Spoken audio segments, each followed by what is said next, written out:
Almighty God, who in thy infinite wisdom and providential goodness has appointed the offices of rulers and councils for the welfare of society and the just government of man. We beseech thee to behold with thy abundant favor us thy servants, whom thou hast been pleased to call to the performance of such important trusts in the Commonwealth of Dominica. Let thy servant, thy blessing descend upon us here in this parliament assembled, and grant that we may, as in thy presence, treat and consider all matters that shall come under our deliberation in so just and faithful a manner as to promote thy honor and glory, and to advance the good of those whose interests thou hast committed to our charge, all which we ask in the name and for the sake of our Lord and Savior, Jesus Christ. Amen.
Announcements by Speaker.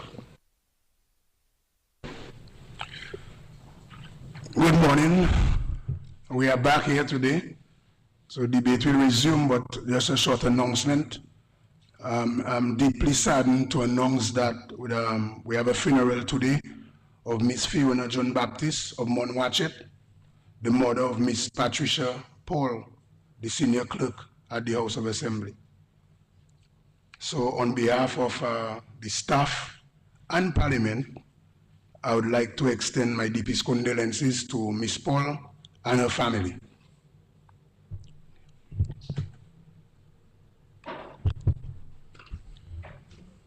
Mr. Speaker, just to, on behalf of the whole House, extend our condolences to the family, and in particular Ms.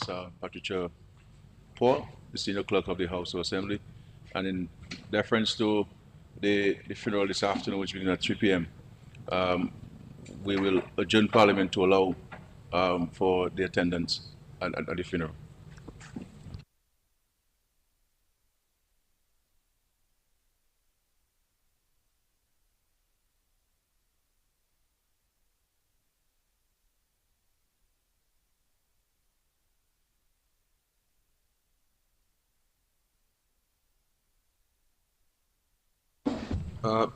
Mr. Speaker, I move that I move for the suspension of Rule 41(6) so that the leader of the opposition can have the same time taken by the Minister of Finance in her reply to the budget.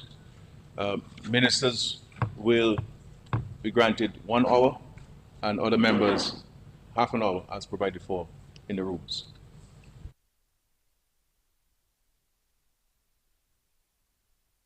It has been moved, and you seconded? Yes, on the mic, come.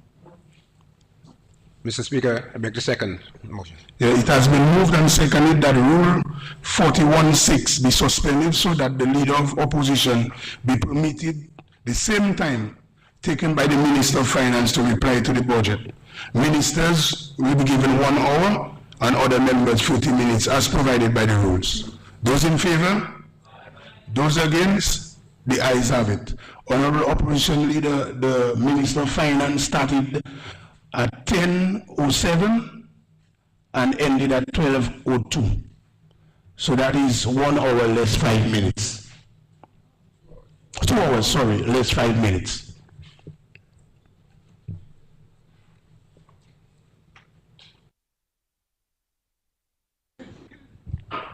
Thank you, Mr. Speaker. Mr. Speaker, the response to the annual budget address by the leader, excuse me. Mr. Speaker, the response to the annual budget address by the leader of the opposition is one of the most eagerly anticipated events in the parliamentary calendar. I have been told that I am the first female leader of the opposition in 44 years to respond to a budget. The last woman to do so was Dominica's first female lawyer, Dame Mary Junior Charles. Ms. Charles went on to become the first Prime Minister the following year after the July 21st, 1980 general elections. Mr. Speaker, it is truly humbling to be in this such illustrious company. Mr. Speaker, if history does repeat itself, as to so often does, then the village of Salisbury would come sometime have its first female Prime Minister.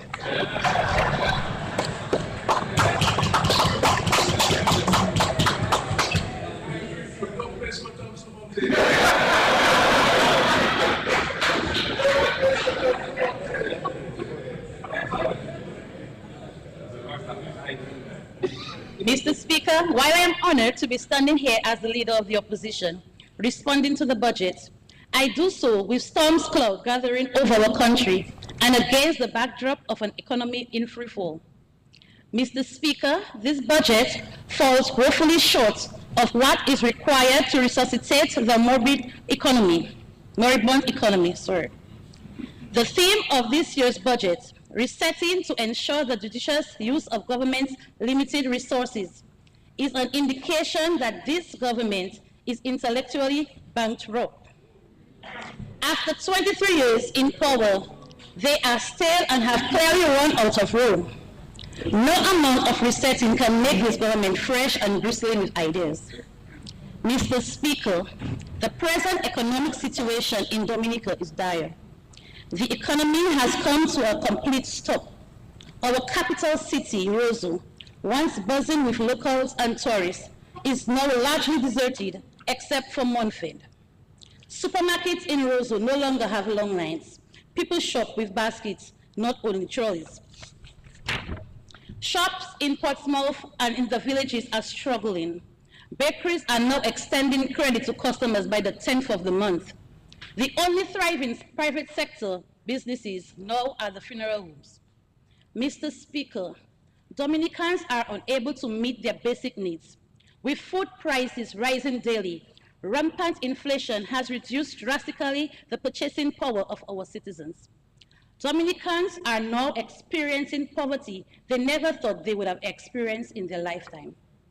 The private sector is feeling the squeeze. The government itself is experiencing such cash flow pressures and is having difficulty in meeting its commitment to public servants, the private sector, contractors, the Dominica State College, the Dominica State Prison, the Dominica China Friendship Hospital in a timely manner. But while the economy is in dire straits, just 7 months ago, Roosevelt Skerrit, Prime Minister, appointed the largest cabinet in the history of our country. He has also added to the wage bill by bringing back Honorable Reginald Austrin, Honorable Kenneth Darrow, and Rosalind Paul, amongst others. Among the nations of the Commonwealth, Dominica is in the unique position where close to 90% of the members of the Parliament are also members of the Cabinet. Mr. Speaker, all the signs are the economy is heading for a crash. Desperate to shore up the public finances, the government has decided to make a raid on credit unions and to increase the fees to obtain marriage and birth certificates. It seems inevitable now that Dominica will, sooner rather than later, have to engage the lender of last resort, the International Monetary Fund, to deal with the massive economic adjustments that will be necessary. Mr. Speaker, I am here in this Parliament Indeed, all of us on this side of the House are here because of the repeated failure of this government to implement genuine and fundamental electoral reform.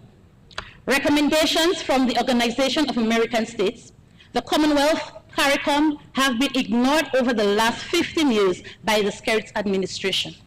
However, the Prime Minister gave a commitment to Dominicans after the 2019 general elections that he would implement electoral reform within 100 days of the election. In 2020, the Prime Minister appointed a sole commissioner, a former president of the Caribbean Court of Justice, Sir Dennis Byron, to look at Dominica's electoral laws, systems, and processes to advise on the way forward as to the future conduct of elections in Dominica. Mr. Speaker, I don't want to be drawn into a long debate about the legality of Sir Dennis Byron's appointment. The view of the parliamentary opposition is that the leader of a political party, the DLP, with a stake in the outcome of any proposals on electoral reform, it was Electoral Commission and not the Prime Minister that should have engaged in Sir Dennis or any other consultant for that matter on electoral reform. Further, for an expenditure of that amount, other bids ought to have been sought before a final contract was awarded. Mr. Speaker, a major concern that I have was the decision of the Prime Minister to call a general election before Sir Dennis Byron had submitted his proposals on electoral reform. By calling an election before the publication of the report by Sir Dennis, the question must be asked whether the Prime Minister was acting in good faith when he engaged Sir Dennis Byron in the first place. And what was even more shocking was the decision of Sir Dennis Byron not to say a word on the Prime Minister's decision to call the election. Mr. Speaker, what was even more surprising was the decision of Sir Dennis to continue his $450,000 electoral reform consultancy, despite the fact that, that Roosevelt Skerrit had called an election before he had a chance to submit his report. Mr. Speaker, Sir Dennis Byron finally submitted his electoral reform report to the Prime Minister. Honorable, Yes. Honorable, the Prime Minister, but proceed. I don't want to Yes. affect your flow. So, Sorry. but remember, Sorry. but honorable. Mr. Speaker, Sir Dennis Byron finally submitted his electoral reform report to the Prime Minister in June 2023. Having waited for 3 years for this report, and with the taxpayers Dominica's $450,000 poorer, we on this side of the House have serious misgivings about the report. Mr. Speaker, this report by Sir Dennis Byron has come to an important juncture in our country's history. On November 3rd, 2023, we will have achieved an important milestone in our country's history, that of the 45th anniversary of our independence from Britain. Normally, Mr. Speaker, this would be a cause for great celebration, an association where we reflect on the momentous achievements of our post-colonial existence. Sadly, Mr. Speaker, the advent of Sir Dennis Byron reports concerning electoral reform throws a dark cloud across the landscape of our beautiful island. Mr. Speaker, the proposed reforms, far from strengthening our democracy and rule of law, will do quite the opposite. It will make it virtually impossible for the voters who are ordinarily resident to our country to change their government through the ballot. For that reason, Mr. Speaker, and many other reasons, we are in parliamentary opposition cannot support key aspects of Sir Dennis Byron's proposals, which have been prepared at the behest of the Prime Minister and not the Electoral Reform Commission. Mr. Speaker, I will now outline in detail the concerns of the parliamentary opposition of the reports by Sir Dennis Byron, and our firm belief that this report, if implemented in full and not substantially changed, poses a fundamental threat to our already fledgling democracy. 1, it does not ensure the cleansing of the voters list of those persons who have been resident overseas for more than 5 years, as our law stipulates. 2, It does not provide any meaningful campaign finance reform, given that the government-controlled Electoral Commission can increase the amount of election campaign spending during an election campaign. 3. It imposes no limits on spending before an election is called by the Prime Minister. 4. It patently fails to provide for the need of voter identification cards with biometric data that would be an effective way to counter voter fraud. Rather, it provides for national identification cards, which would not guarantee that persons holding such cards are eligible to vote. It fails to guarantee that all opposition parties have full access to both private and public media, as in the case in Antigua. While it proposes certain monetary and custodial penalties for violating Dominica's electoral laws, it fails to propose the additional penalty of having those convicted of violating Dominica's electoral laws. It stops short of providing the additional penalty of disqualifying any person convicted of such offenses of contesting elections in the future. It provides a formula for Dominicans abroad who visit Dominica for a certain period of time over a 5-year period to be considered residents in Dominica, thus making them eligible to vote. It provides for the registration of voters overseas, thereby opening the door for the cynical manipulation of this process to ensure that many supporters of the Labour Party government are registered. Despite the blatant and egregious importing of Dominicans abroad for the sole purpose of voting for the incumbent in 2009, 2014, and 2019, the Byron report fails miserably to specifically state that doing so constitutes bribery.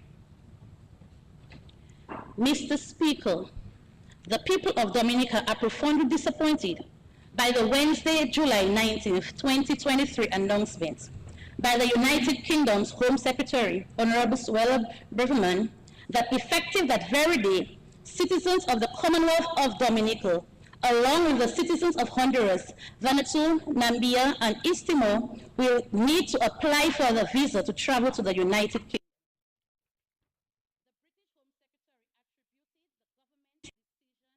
To introduce a visa requirement for citizens of the Commonwealth of Dominica and Vanuatu as directly linked to British concerns over their citizenship by investment programs.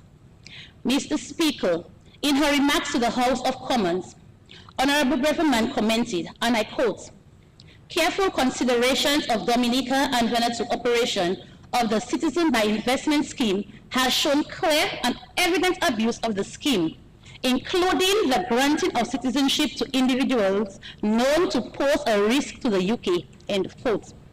Mr. Speaker, the UK's government's justification for the immediate imposition of a visa requirement for citizens of the Commonwealth of Dominica wishing to travel to the United Kingdom is indeed a daunting indictment for the manner of which the CBI program of the manner in which the CBI program has been managed by the Prime Minister's Roosevelt Skerrit-led government over the last 15 years.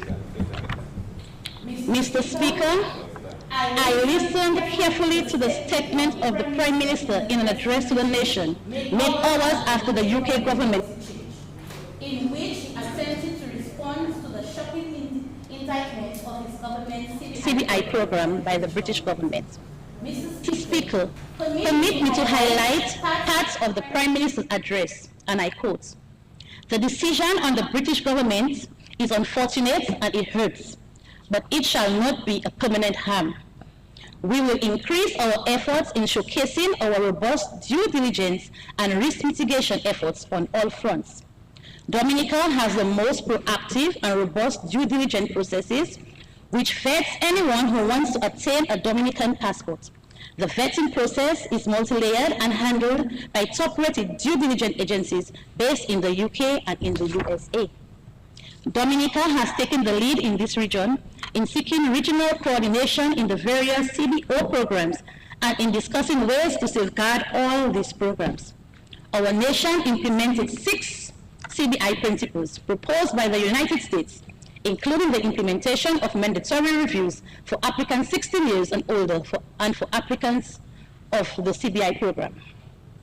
We will continue to evolve the due diligence process as we are already doing to ensure they do not only meet international standards but alleviate any security concerns. Dominica has now a fresh impetus to go back and will look where it can do even better in terms of its CBI program in order to give its international partners confidence in its security measures, which, according to him, is already the most robust in the world. As a matter of fact, we shall engage the services of the European-based entity, who shall come in and do a comprehensive review of our entire program, and so advise us on any additional changes which we ought to make. We will continue to engage the United Kingdom on the matter as we will do on other nations like those of the European Union and the United States of America." End of quote. Mr. Speaker, I must say, these are very interesting reflections by the Prime Minister on this very disappointing outcome of his government's lackluster stewardship of the largest income earning source for the Commonwealth of Dominica for close to a decade, the Citizen by Investment Program. Mr. Speaker, all the elements of his speech which I have quoted point to the disappointment of our Prime Minister and underscores his acceptance that there are still major deficiencies in the management of the program. Mr. Speaker, let me first underscore the major reason the British government gave for their change in policy towards Dominica. First, clear and evident abuse of the scheme. And second, granting of citizenship to individuals known to pose a risk to the United Kingdom. Mr. Speaker, it has been clear to Dominicans at home and abroad that for more than a decade that abuses of the CBI program have become a major problem, especially for the UK and the EU. Mr. Speaker, our government has yet to produce information to this honorable House and the Dominican population at large the requisite accounting of CBI revenues. Most significant is the failure of this Labour Party government to tell our people the cumulative number of citizens to date, specifically the number of persons who have become economic citizens under the watch of this Roosevelt-Skerrit administration. Mr. Speaker, secondly, this government has not provided a full accounting of all the revenues obtained under the CBI. We have come to the realization that the consolidated fund is not reflecting in a timely manner the total earnings of the number of persons granted economic citizenship. Mr. Speaker, even the most pessimistic estimates point to several billions of dollars of CBI revenues in accounts outside of Dominica. Where is the transparency with respect to the CBI funds? Mr. Speaker, I want to remind the Prime Minister that he wrote in his party's 2005 election manifesto, and I quote, "My friends, we now live in a world in which leadership, be it that of a corporation of our country, is being called to the highest standards of honesty, integrity, and accountability. You have heard of Enron and the WorldCom, massive US corporations and that employ thousands of people and controlled billions of dollars. In spite of impressive balance sheets, the companies collapsed because of leadership that was greedy, dishonest, and lacking integrity. The same can happen to a country. On becoming Prime Minister, I promise you leadership that was honest, upright. This is what I have been giving you and will continue to give you." Close quote. So, member for the Vickers and for the Vickers constituency and Prime Minister, live up to your undertaking you gave in 2005, and let's see transparency with respect to the billions of dollars in CBI revenue that is out there somewhere. Mr. Speaker, we in the parliamentary opposition are not all that surprised of the imposition of a UK visa requirement for Dominican citizens. Two developments in 2022 gave us an inkling into challenges ahead of the CBI programs in our sub-region. The first, Mr. Speaker, relates in our debate to the European Parliament in Strasbourg the first quarter in 2022 regarding visa-free travel to the European Union by citizens of countries with CBI programs. The debate underscored that CBI agents and intermediaries are neither transparent nor held accountable. Further, in this debate in the European Parliament, there was growing consensus about the need to ban golden passports. Mr. Speaker, there is also huge concern in the European Union about Russians accessing Dominican citizenship. The second development, Mr. Speaker, relates to the introduction in the United States Congress of draft legislation entitled No Travel for Traffickers Act in March 2022. This legislation includes a provision to direct the U.S. executive branch to cooperate with the United Kingdom and the European Union to eliminate Schengen visa-free travel for countries with CBI programs. Mr. Speaker, such developments are indeed serious threats to the future of the CBI program. Yet, this government has paid scant attention to them and has continued business as usual, eroding confidence in our CBI program, in the European Union, and the United Kingdom and the United States. We on this side of the House call on the government to heed the warning of the European Union, the United Kingdom, and the United States and address without delay all the deficiencies in the CBI program that are contributing to the growing lack of confidence in those countries. Mr. Speaker, clearly, all the due diligence actions which the Prime Minister mentioned in his address to the nation are not enough. Mr. Speaker, we welcome the Prime Minister's stated plan to engage the services of a European-based entity who shall come in to do a comprehensive review of our entire program and to advise us of the additional changes which we ought to make. Sadly, Mr. Speaker, it may be already too late. We must accept that the days of the CBI program, being the cash cow, are coming to an end. While CBI programs may continue in some form, the windfall of billions of dollars it produces will soon cease. Mr. Speaker, this year marks 22 years since this government embarked on an initiative to develop geothermal power generation in Dominica. Credit must be given to the late Prime Minister of Dominica, Honorable Pierre Charles, for his visionary outlook and foresight to develop our natural energy sources.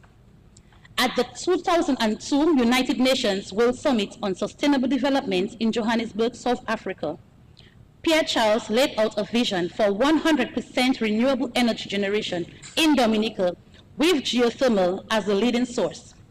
His vision was for a 10-year realization and the end of diesel generation for electricity in Dominica. Mr. Speaker, in his 2023-2024 budget address, the Honorable Minister of Finance, Dr. Irvin McIntyre, acknowledged that geothermal energy development has been a long journey, but this government has remained committed to this project because we understand the long-term positive impact the fully commissioned geothermal plants will have on the cost of doing business in Dominica.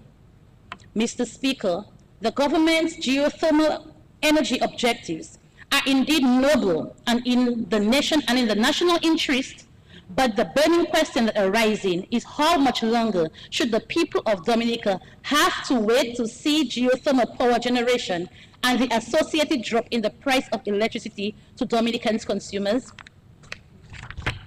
Mr. Speaker, it is well known that Dominica has the most expensive price per kilowatt hour of electricity in the Caribbean. Lower electricity rates are what the Dominican people look forward to, and we hope that geothermal power will usher in that expectation.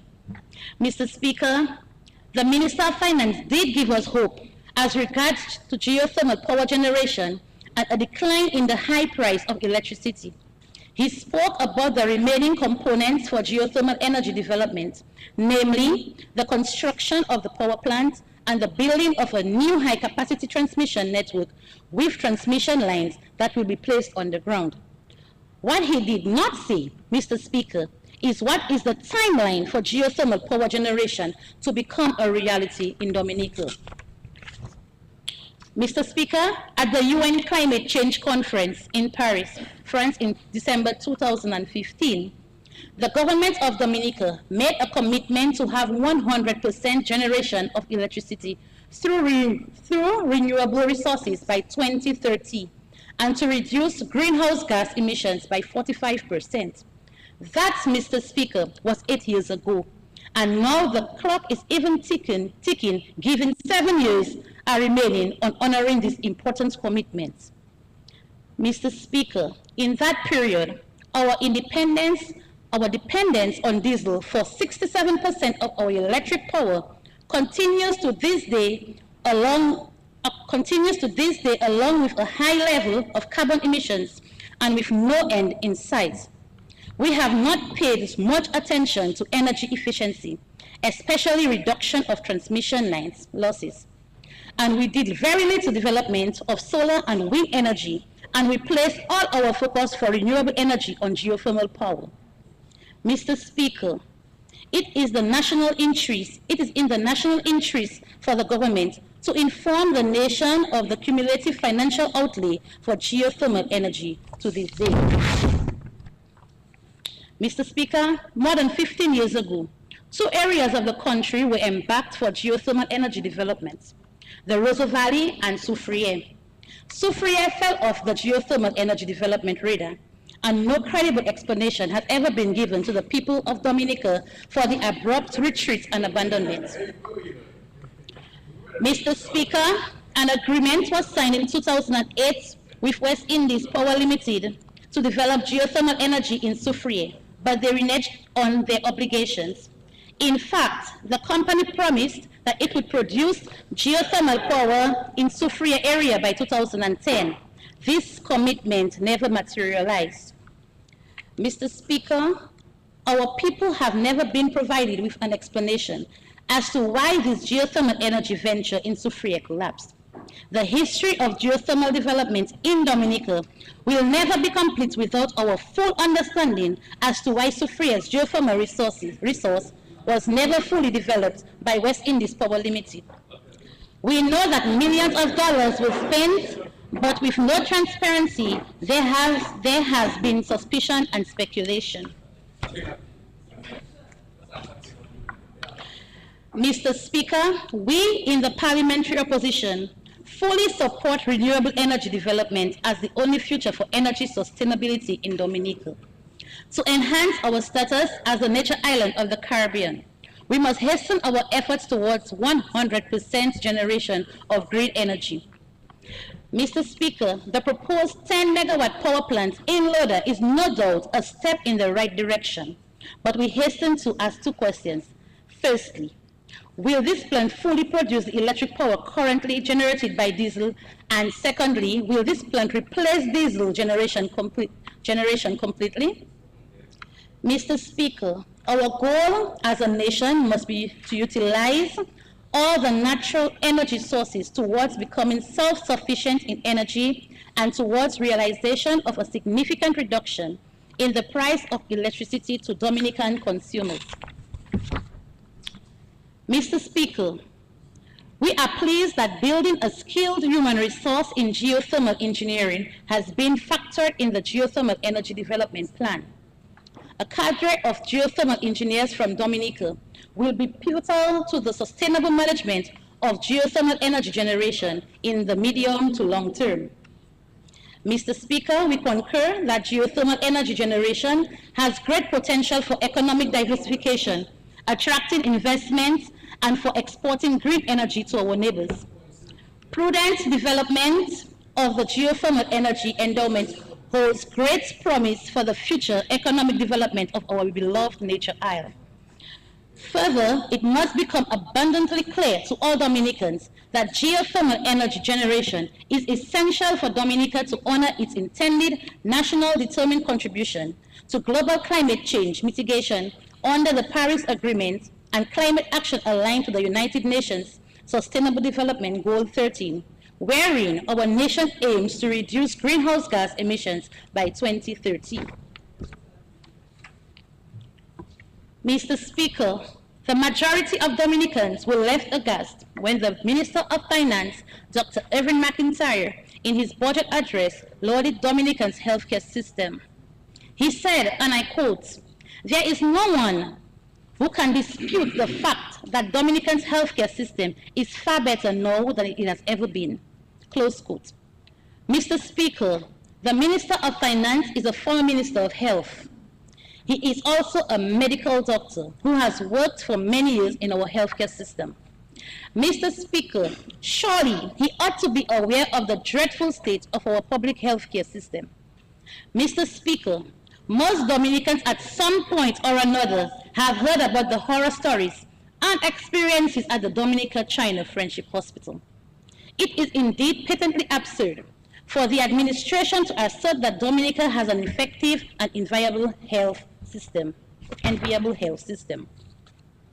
While the budget address of 2023-2024 may boast about new facilities and staff, what truly matters are health outcomes, not just the inputs. Despite claims that healthcare spending consumes a significant portion of the budget, the actual outcomes are appalling. Mr. Speaker, most Dominicans feel genuine fear for their lives when entering the Dominica-China Friendship Hospital due to attitudes of indifference, alleged professional negligence, lack of issue tracking and accountability systems, inadequate basic supplies, and numerous other problems. In fact, the leadership of our country appears to agree with this conclusion as they choose to seek medical care far away from our national hospital for themselves and their families. Mr. Speaker, the critical state of Dominica's healthcare system can be objectively demonstrated by looking at the infant mortality rates. Infant mortality rates are widely regarded as a leading indicator of the effectiveness and accessibility of healthcare services in a country. Unfortunately, the infant mortality rate in Dominica has been increasing steadily in recent years. Despite this alarming state of affairs, the budget makes no mention of any program or funding to address this issue. Similarly, cancer rates are increasing sharply, yet the budget fails to include any program to tackle this escalating health crisis. Mr. Speaker, we are fortunate to have access to objective external data that can shed light on the issue of infant mortality. But unfortunately, many metrics of health outcomes in Dominica remain unknown. Metrics such as mortality rates, medical accident rates, timely care rates, and patient services ratings are essential indicators of the healthcare system's performance. However, based on the perception of many citizens, these metrics are highly likely to be unacceptable, possibly even at an alarming levels. Mr. Speaker, despite the lack of data or focus on the outcomes, the government boasted during the budget presentation that our healthcare system is comparable to that of developed nations. Such claims, Mr. Speaker, without concrete evidence, may be met with disbelief considering the concerns and experiences shared by Dominicans. Mr. Speaker, transparency and accurate data are crucial for understanding the true state of the healthcare system and making informed decisions for improvement. However, there are no specific budgetary allocations to implement or improve these monitoring and accountability systems. Mr. Speaker, the government's claim on being a champion in education are overshadowed by its focus on showcasing spending on inputs and construction rather than more critical aspects of education outcomes. Mr. Speaker, education is about nurturing well-trained, productive, and socially responsible citizens, not merely increasing the number of students in schools or building more school structures. Mr. Speaker, where are the budgetary allocations for testing students with disabilities? Where are the plans and funding for special education classes or remedial summer school programs?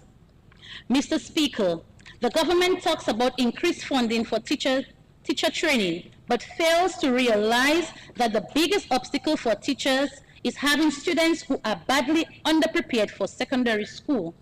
Likewise, the government congratulates itself on providing university scholarships, but these scholarships lack strategic planning for the future or proactive training of the country's human resource to meet the country's actual needs.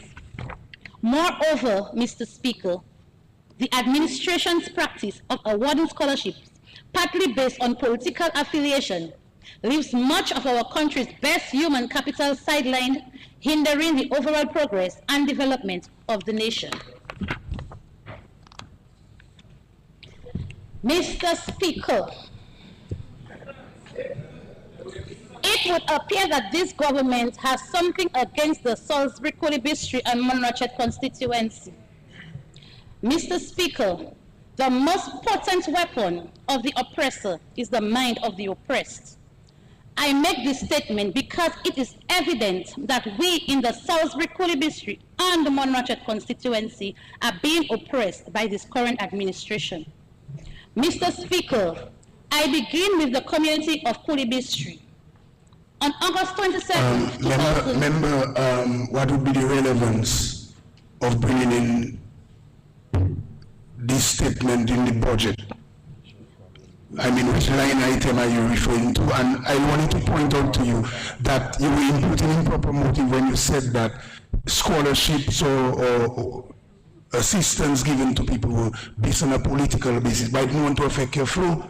So I would just remind you that that was imputing motive and ask you at the same time to withdraw it. Withdrawn. Nice. Now, in regards to relevance, I don't want to affect your flow, so move quick.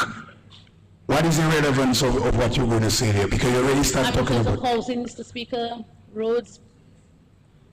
No, but you already said that the government have a problem with Salisbury people, but it's not relating to the budget. Withdrawn, Mr. Speaker. So let's proceed, but be guided by that statement I made there. Relevance. Yes, Mr. Speaker.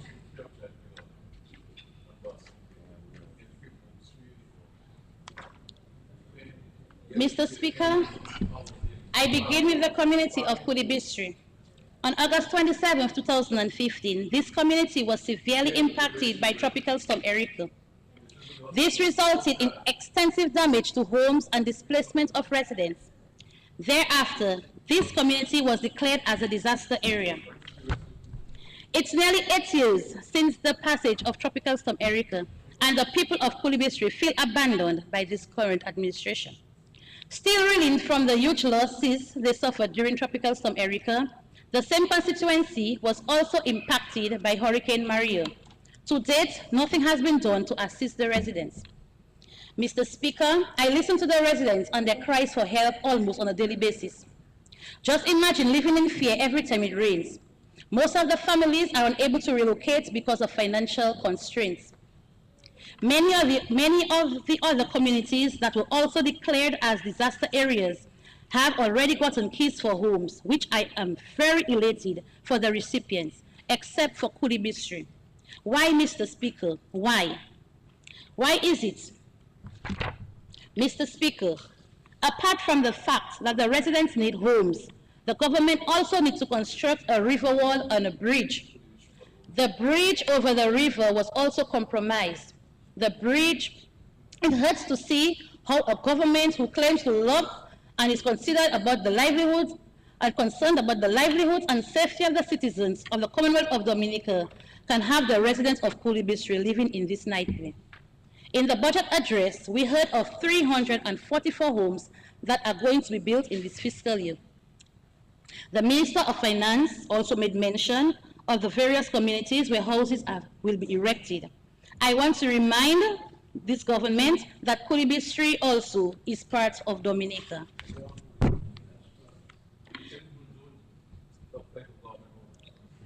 Mr. Speaker, I highlighted the plight of the people of Monrachet in the first meeting in Parliament in February. It has been 23 years since an estimate was done on a back road for this community.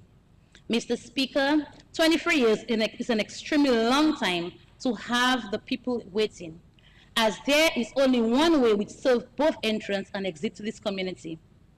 When will the government deliver on the back road for the people of Monrachet?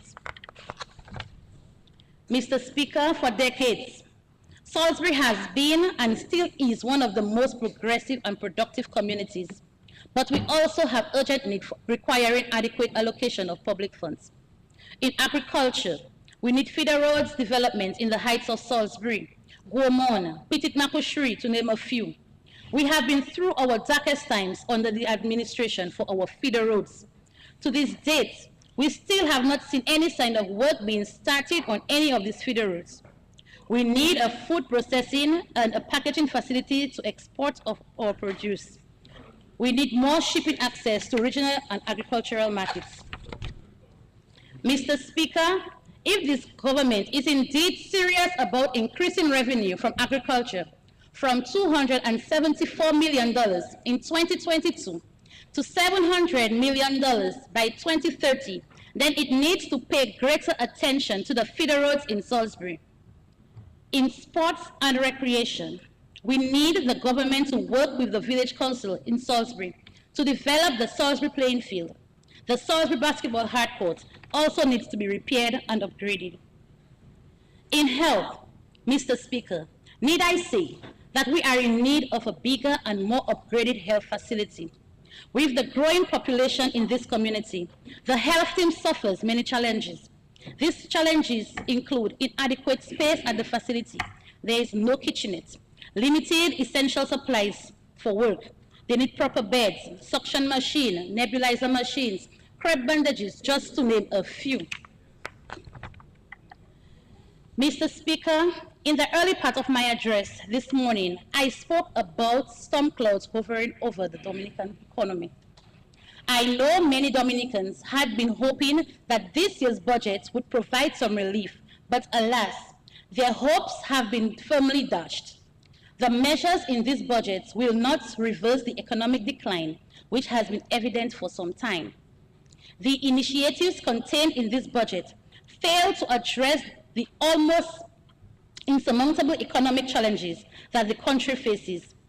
Over the last several years, the government has relied on the CBI program to finance its housing program and hotel construction to meet much of its operating expenses. With the entire CBI program facing an uncertain future in light of the British government's visa imposition on Dominicans and the certainty that the European Union will pursue similar action, can the Dominican economy survive a potential sharp drop in revenues from CBI? How realistic is it that the international airport will ever be completed given that the CBI is intended to finance it?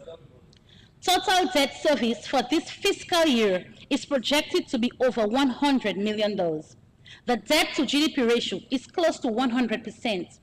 The public sector wage bill is projected to increase by an additional $9 million in this fiscal year. The government's expected revenue projections, especially from the CBI program for this fiscal year, are totally unrealistic and unachievable. Mr. Speaker, the omens of our economy do not look good. Indeed, the prognosis is bad, very bad. We are about to experience a further drop in living standards, mass unemployment, rising poverty, and a declining population. Mr. Speaker, this government speaks of exogenous shocks and the war in Ukraine as possible reasons for some of our economic problems. Yes, the world is interconnected and we are not immune from international events. But the reality is that the crisis we are in is almost entirely homegrown. Just a few months ago, the Prime Minister told us about the meeting with the Americans and the robust nature of the due diligence process of the CBI program. For years, several countries in the region, namely Antigua, St. Kitts and Nevis, and Dominica, have relied heavily on revenues from CBI programs to sustain their economies. The Prime Minister of St. Vincent and the Grenadines, Dr. Ralph Gonsalves, has always been opposed to the CBI in principle. Mr. Speaker, this is what Dr. Ralph Gonsalves had to say about the CBI programs in the Caribbean in light of the British government's decision on visa requirements. and I quote, "Those who didn't see it and wanted to base their economic strategy on it, they now get their comeuppance. I said this thing is not sustainable. You cannot base your economic development and finance your budget on that," end quote. Mr. Speaker, as the economic crisis in Dominica deepens, the Dominicans need to start learning about terms like inflation, stagflation, fiscal gap, debt overhang, and stabilization levy. Harder times are ahead, Mr. Speaker. But, Mr. Speaker, my presentations here today would not be complete without concluding on a subject of electoral reform. As explained earlier in my address, the report of Sir Dennis Byron is deficient in several aspects. We in the parliamentary opposition are prepared to work with all interested parties and organizations under the auspices of the Electoral Commission to push for common consensus on electoral reform. It cannot be right that the Prime Minister, who has a vested interest in the eventual outcome of the revised electoral laws, should lead any consultation exercise on electoral reform in Dominica. Mr. Speaker, I am not suggesting the entire Byron report should be discarded, but several of his proposals we oppose on principle and will not compromise on. Member, we have the rule of tedious repetition. No, If you are not going to stay long on it, you would complete. But if you are going to stay long on the electoral reform, you would have to proceed on another section. Because tedious repetition. Because you spent about maybe 15 minutes on electoral reform with the same statements. So proceed. Mr. Speaker, I am convinced that a radical overhaul in our electoral system and strict rules in place of campaign financing, it would be virtually impossible for the Labour Party to continue winning elections in Dominica. Mr. Speaker, in closing, I return to the budget of 2023-2024.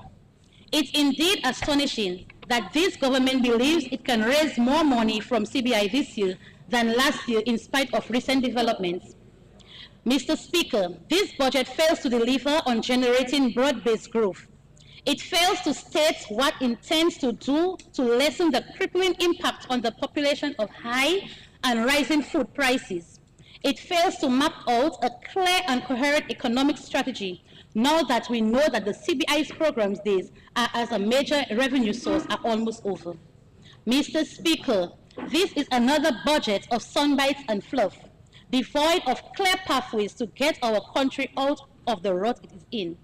Mr. Speaker, we on this side of the House, in all seriousness, cannot support this budget. Thank you.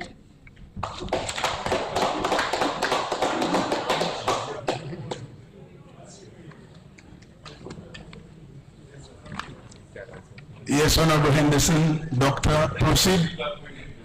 Mr. Speaker, Mr. Speaker, I rise in support of the 2023-2024 national budget. Let me begin by commending our Minister of Finance on his maiden presentation.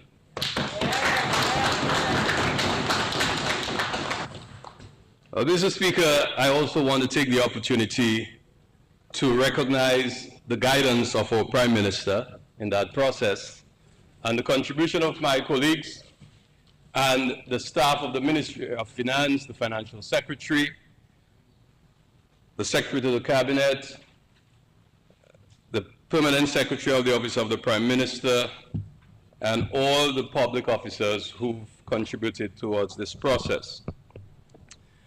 Mr. Speaker, I don't know what to say now. I'm a man of a lot of words, usually. But after listening to someone who aspires to follow the great footsteps of Dame Eugenia Charles, I am speechless. I just listened to something that had nothing to do with anything that could move Dominica forward. Only thing it can do is to just courtois people. But really, it's an annoyance because the leader of the opposition was given almost 2 hours to stand on her feet. to speak to an economic development plan, social development of Dominica, and simply did what those before her, that is to say, leaders of the opposition from the United Workers' Party have done, and simply through allegations, accusations, and refuse to offer an alternative plan for Dominica. Leader of the opposition, the parliamentary opposition is a government in waiting. That is to say, they must have a plan which is alternate to the government that's in office, the party that's in office. And therefore, people can be inspired to perhaps help you in what you said this morning, to make you the first female prime minister. You know, from Salisbury, I think it is. I don't know how that's supposed to work. But Mr. Speaker, I don't know, because I came here anxious to respond to a rebuttal that, you know, would give me some work to do. Some going back and, you know, trying to see how I could come up with something better in support, of course, of what our Minister of Finance has presented. But alas, I don't know. I don't know where to begin on this. But I will try. I will try. Perhaps I'll take an extra hour to help her to understand what a budget means. Well, Mr. Speaker, there are expressions like an economy in free fall, a moribund economy, and you know, coming back to the words of doom and gloom, that the CBI is dead, and a drop in living standards, unemployment, hardship, and all of those things that were said. But I will speak and respond to a few points that were raised. And she even attacked our theme, you know, our reset, and said that we are intellectually bankrupt. The only, I would not even respond to that. I wouldn't respond to that. But let me just speak to a few things that were mentioned that I think are worth responding to. The CBI one and the visa, of course, I will respond to. Geothermal, I think she spent a lot of time. I suspect the senator helped you with that. But I will help you to understand a few things, because I was, in fact, with the late Honorable Pierre Charles at the Earth Summit in Johannesburg as a little boy. I remember, young minister for environment. I was with him there. And interestingly, I saw the first hydrogen-powered vehicle. I never forgot that. That was something that stayed with me. And yes, in fact, we had ambitious goals for a transition into renewable energy. But what she's done is to remind me and the rest of Dominica that Dominica has always been ahead as far as seeking to transition into renewable energy. Because in 2002, countries were not talking about that. That was a new concept. No, I'm telling you, I was there, and I can tell you who else was there. Our ambassador designate to the United Nations was there. Or did he make it? But he wanted to. He didn't make it. Or he did, yeah. Crispin Gregoire, he was there. And we were talking about our ambition. A small island state. Small island states stood up with the other 192 countries. Well, it was at the time, it was 191 other countries, because since then there was one new nation that added to the United Nations, South Sudan. And Prime Minister Pierre Charles stood up and expressed to the world Dominica's desire to transition into renewable energy using geothermal power, something that most member states had not heard about. And we continued on that journey up to today, and you heard the Minister of Finance. But what you do not know, and I will seek to explain to you, that developing geothermal energy is not an easy thing. And if you want to know how difficult it is, you quoted a Prime Minister a while ago. Ask the Prime Minister of St. Vincent and the Grenadines. Ask him why his efforts have failed to date. Unfortunately for us, unlike St. Vincent and the Grenadines, we had the benefit of CBI funds. Because after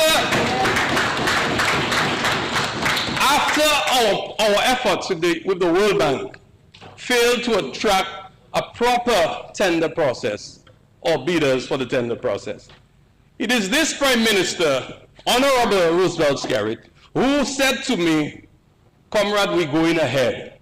we will provide $15 million from CBI funds to move this process forward. And that was after we were hit by Tropical Storm Erica. I remember that well. And that is how we formed the Dominica Geothermal Development Company in 2016. Because the Prime Minister was determined that we're moving ahead with this transformation. But St. Vincent and the Grenadines had no such luck. They tried. And to my great disappointment, because I have been the champion of geothermal in the Caribbean and in small states, as a matter of fact, having been the chairman of SIDSDOC, being a founding member of SIDSDOC, and having been able to mobilize resources for all the OECS countries. You know what I'm saying? I mean, if you look at me well, you might just see steam coming out. But unfortunately, they didn't make it. But we had something they didn't have, and that was the inflow from the CBI. And people talk about we did not spend the money for sustainable development. But how more sustainable you can be by developing renewable energy that you don't have to rely on imports. And that is what we have done. And that is why that is what you don't seem to get. Because to date, we have invested $62 million in geothermal development. 47 million, albeit, came from grants. And that is grant funding we were able to attract from the European Union with 6 million euros in 2008. We were able to attract 10 million US dollars from the UK government, and $2 million we mobilized from SIDSDOC and other partners who came along the way. The government itself has invested over 27 million. And that money, 2.7 went to the operations of the Dominica Geothermal Development Corporation, and the rest went to the acquisition of lands. Because geothermal has a wide footprint, and in order to do it and do it properly, we had to acquire significant amounts of land in the Roseau Valley. But it's an exciting opportunity for us. Because while countries are now faced with serious energy challenges, Europe, having shut down the pipeline from Russia for natural gas, some of them have had to resort to coal. Coal is the worst polluter, dirty as it gets in emissions. But they had to turn on their coal power plants because they had shut down natural gas from Russia. We in Dominica are now on the verge, after this long journey, and we'll accept it's a long journey it has been, because I have been following this developments throughout the world, and any geothermal expert will tell you it takes about 10 years to develop these projects. At a minimum, at least 10 years. So we've had our challenges, but thank God we've overcome them. We had successful drilling. We have 2 new wells in the Roseau Valley with some of the best results anywhere in the world, and you can ask the scientists. The scientists were so excited that when they first broke through at about 980 meters down, when they first saw the breakthrough, they were so amazed. It's like those of us, the good science students, it was a eureka moment. They jumped in excitement, and then when they got to 1,435 meters, that was it. Even without fully opening the tap, they had so much power that the production well we have in Loda is rated to about 10 to 13 megawatts.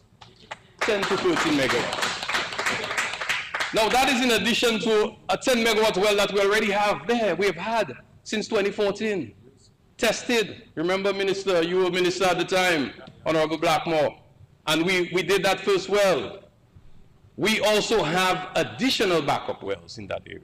So we have an exciting opportunity now to achieve what the late Honorable Pierre Charles, well, that's a nice thing. I just realized I succeeded him in a few elections, you know, so I'm also the Member of Parliament for Grand Bay, but Grand Bay is good. Okay, so, Mr. Speaker, we are at the verge of achieving that 100%. And it's easy to do. It's easy to do. We have now gotten to the final stage of negotiating an agreement with a private developer in a public-private partnership, which means, this is the nice one, which means we don't need more CBI money for that. Thank you, Prime Minister. You have taken us there. So I don't want anything to happen to the CBI. I will help to make sure nothing happens. But just to tell you, we have entered into a public-private partnership where soon we will be signing an agreement. We have gotten that closer before, I'll tell you the truth. I had a few bad experiences where on the 11th, at the 11th hour, our contracts did not come through after having negotiated. So it's not for lack of trying. And yes, we were in Paris in 2015, and we even met, Prime Minister and myself, with the French companies that we were negotiating with, hoping that we'd have finalized the agreement, and the Paris Summit would have been an opportunity to move this process forward, and alas, it failed. But we never stopped. We didn't give up. We didn't give up. We continue pushing on. And that is one thing that I'm happy to be back in this government for, because I can give all my energy to ensure the realization of that transition to 100% of energy from geothermal power. But you said something else that I must respond to, because somebody wrote for you, and sometimes I feel sorry for people without just read what people write for them. But somebody wrote for you something about solar PV. Solar PV, boy, is a nice thing. And I'll be honest, I have it at my home. But I just bathe the sun. In other words, I was looking out for the sun. I had a few bad days of cloudy days, and I had to just switch back to Domlek. That is solar PV for you. So solar PV is a good form of renewable energy. But if you have geothermal, why you want to waste your time with solar PV? When sun goes down, what happens to you? The storage is very expensive. Batteries are very expensive. The sun goes down at night and during cloudy days. Dominica has one of the highest number of cloudy days in all of the Caribbean. I have been in discussion with our institute in Barbados, and I also helped to establish the renewable energy, and I heard you talk about energy efficiency center in Barbados. And we have done a lot of the research, a lot of the science, a lot of the hard work. We've done the economics. And the truth is, solar PV is a good alternative for people without geothermal. For countries that do not have the alternative of geothermal power or hydropower. And hydropower is even also challenged because of climate change. More severe droughts, less water. You need excessive storage systems not to have issues. So solar PV is good, but to a certain extent. And this is why we've invested in it. Some years ago, when I was at the UN, we were able to attract funds from the Italian government. And when you go across the bridge, the nice bridge that we built, with funds from the Chinese, going out of Roseau, you see the Wasco has all these panels there. That's a project that we were able to do some years ago. Our new schools, our health centers, we have solar PV as an alternative, but it cannot be what you depend on totally, because there will be those days. And this is why the government of Dominica has based its transition to renewable energy on geothermal power, because we have excess power. We have proven it. It's nothing to go looking for. So the good news is we have finalized an AG, you know that. We have started discussions on the final terms of the agreement, and we're hoping in a few weeks we should be able to sign and to see construction commence later this year. Once we can achieve that, our target date, you were asking for target date. So the target date for getting geothermal power on the grid is 2025. This time, thank God, we have started the actual development or design, of the plant. So the company has done the designs. They have someone on the ground right now doing significant surveys. And these are contracts that they've already awarded. Their project manager has visited and have been into Dominica and in the Roseau Valley. So we are pretty much on our way. We are very advanced in that. The biggest challenge we have, admittedly, is the construction of new transmission lines. Because the current system of Domlek from the Roseau Valley to Focole, from Loda to Focole, the transmission lines do not have the capacity to carry hydro plus geothermal power. So we must invest in new transmission lines and upgrade the capacity of those lines from 11 kilovolts, you following me? 11,000 volts. 11 kilovolts, we move into 33 kilovolts and 69. In addition to that, Mr. Speaker, we will be building resilience in that line that we've never had before, or any country in the Caribbean has, because we will be undergrounding the entire 33 kV line. So God forbid we get hit by another major event like Maria, we will not have to worry about the poles carrying that power. We will also be constructing the 69-volt line will be partly underground and partly overhead because of the limitations we have. And therefore, we will make it as sturdy as possible to be as resilient as possible. But we're not going to end there, you know, because we have big ambitions. So you're talking about people that intellectually bankrupt. But it's not me that have idea in my head, nobody. Intellectually bankrupt. We have a big ambition to take that power to Portsmouth. It is a $50 million project, but the good thing is we are using our foreign relations as a tool to assist us to achieve that. So we now in discussion, we're getting assistance from the US government through the US PAC. That is a partnership with with the Caribbean countries, the US and the Caribbean, to fight climate change. We have a consultant providing support to us, and the US government, the State Department, is also assisting us to mobilize resources, grant funding. I will not speak to exactly what we have achieved so far because we're still negotiating, but we are making progress. And we will be hosting a special seminar here in Dominica, a conference, sorry, where we'll be bringing all our development partners to see if we can raise money for that transmission system in October of this year.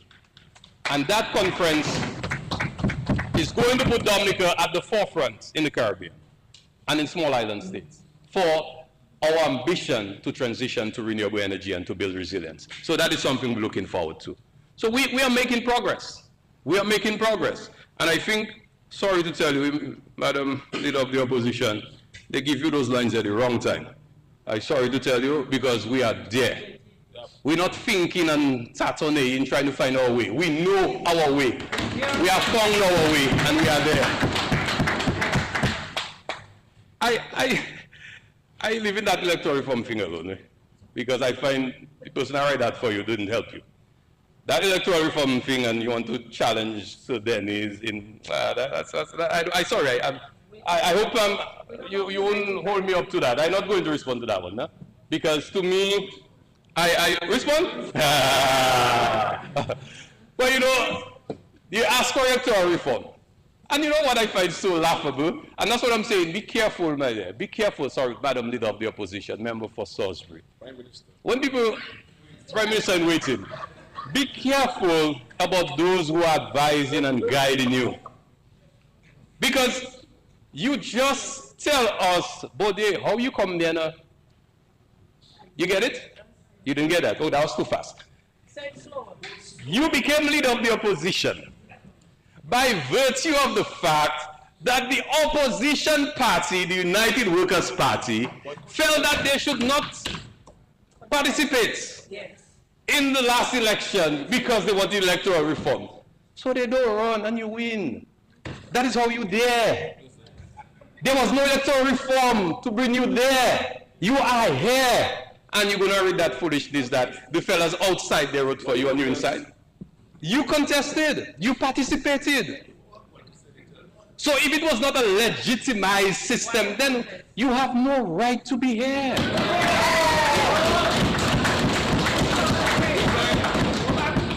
You know, so and to come here to criticize Sir Dennis' report, again, okay, all right, okay. I mean, you know,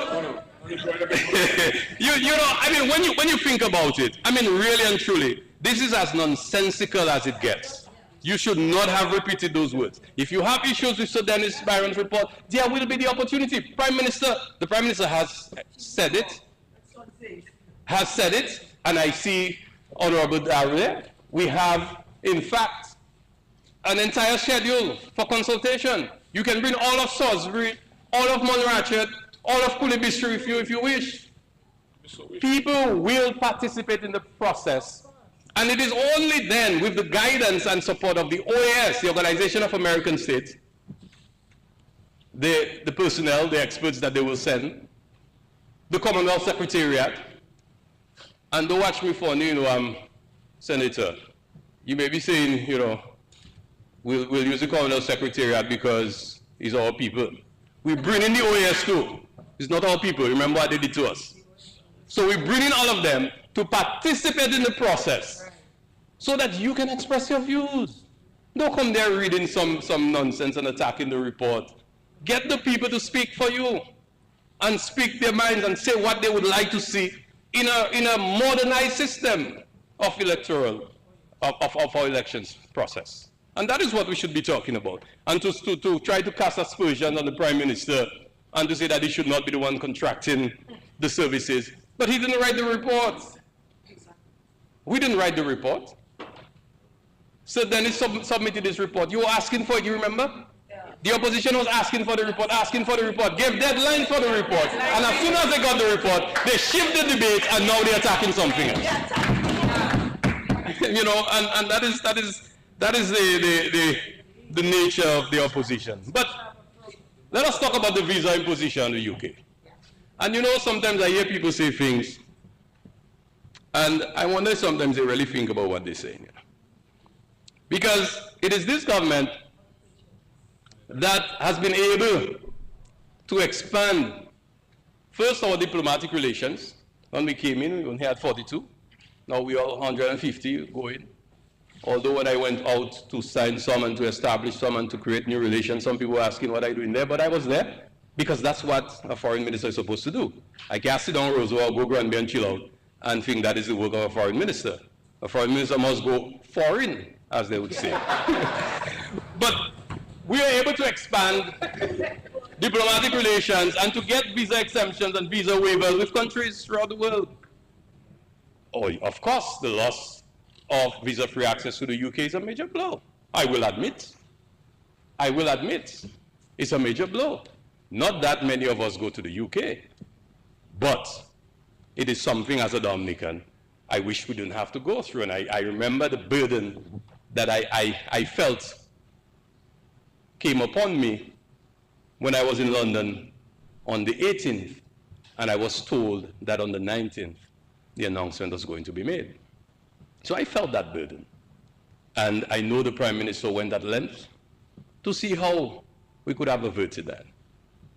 But it is upon us. The good thing is we never roll over and play dead. Not this Labour Party government. When we got hit by Tropical Storm Erica, it was devastating. It was deadly. It was painful. We built a new village with our pitted savannah. We relocated Dubic, and CBI money did that. So, if, like the Prime Minister you mentioned, we didn't have CBI, how would we have constructed those homes? Over 300 houses, units, apartments.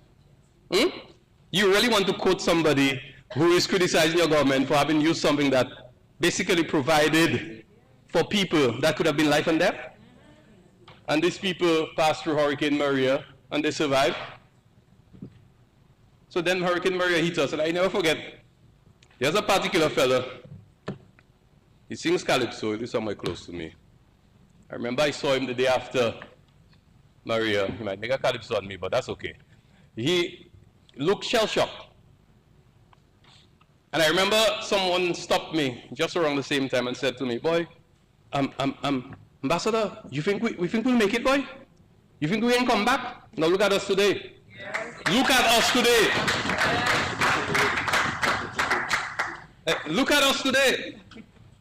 But I want to tell you something. Had we not have the resources from the CBI, we could not have responded to the immediate aftermath. I'm not talking about rebuilding. No. I'm talking about basic supplies, food and water. Yes. Basic supplies. We were able to provide to our people. We didn't have to wait for the international community.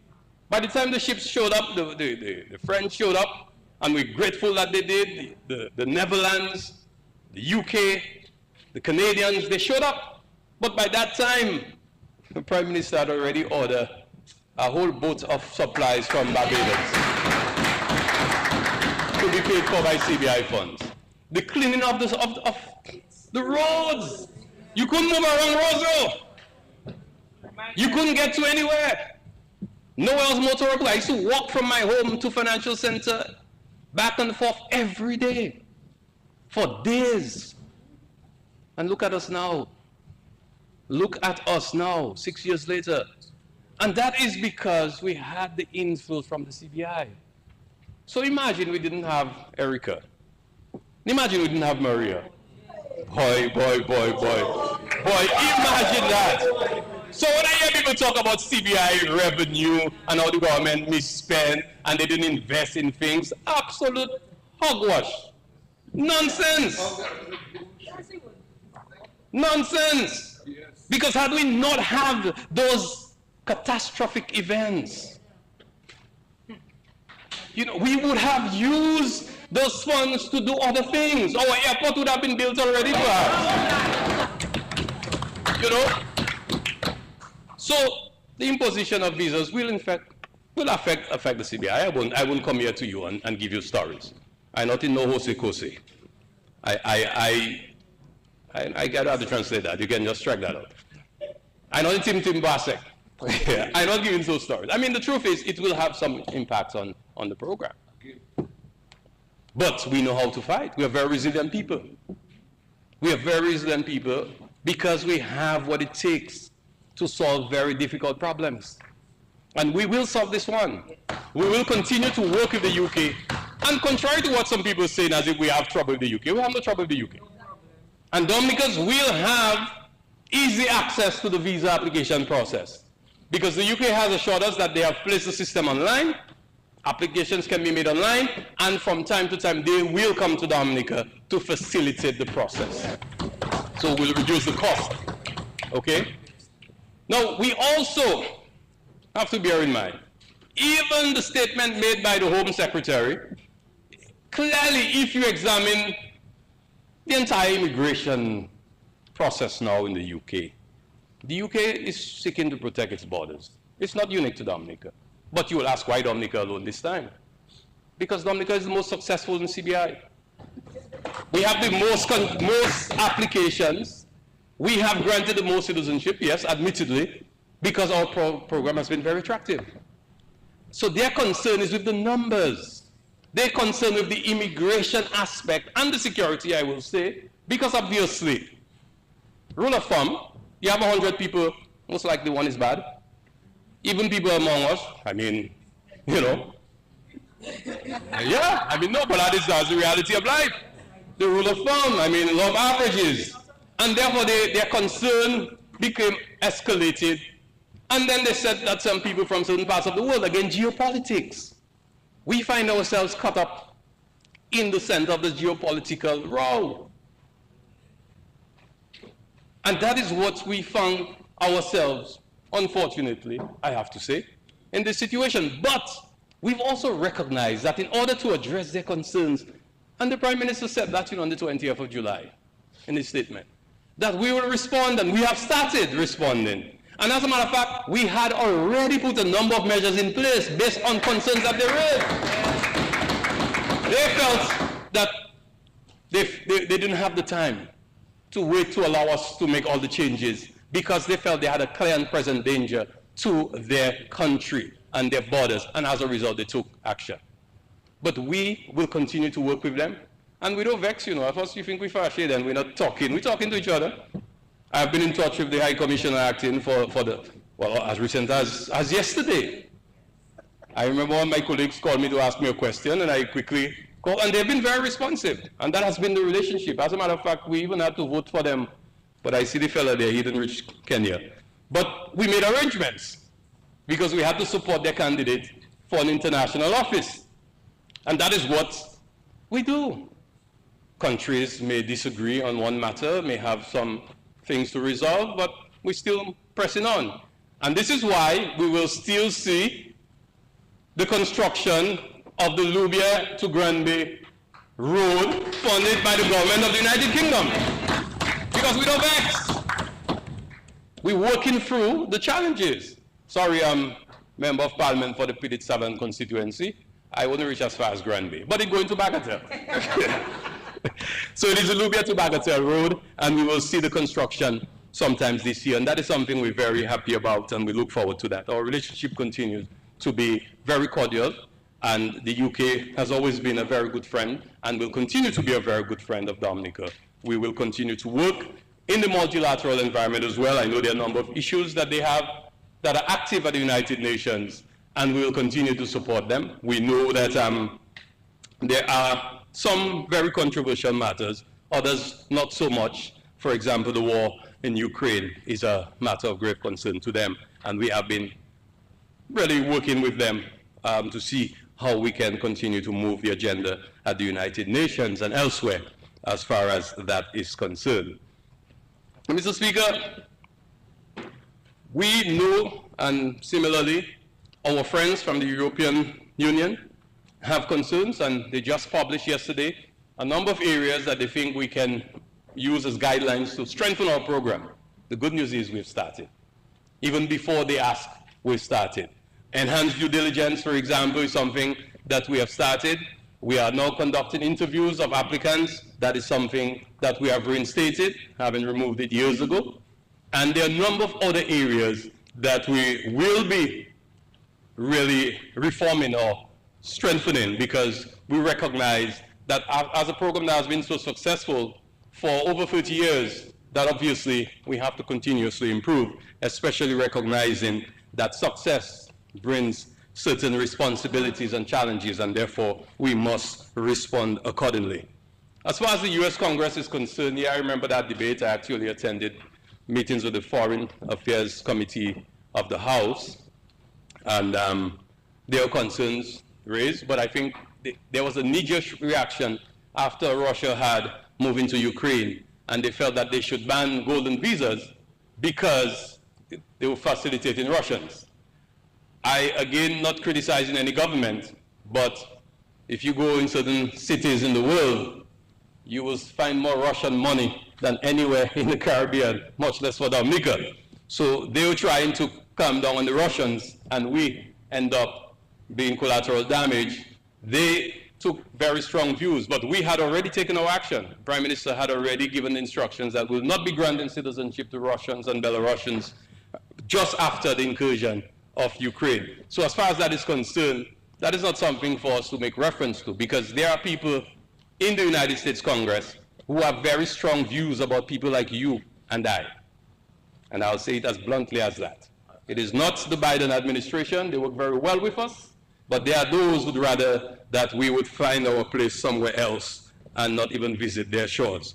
So I think that you should not get confused with those people. Don't repeat what they say, because these are the same people that have been saying things about us forever, lynch us and do all sorts of things to us. So we have to be very careful about quoting these people, because we know them. These are the same people who place our CBI under significant pressure by creating what is often referred to as de-risking and correspondent banking challenges.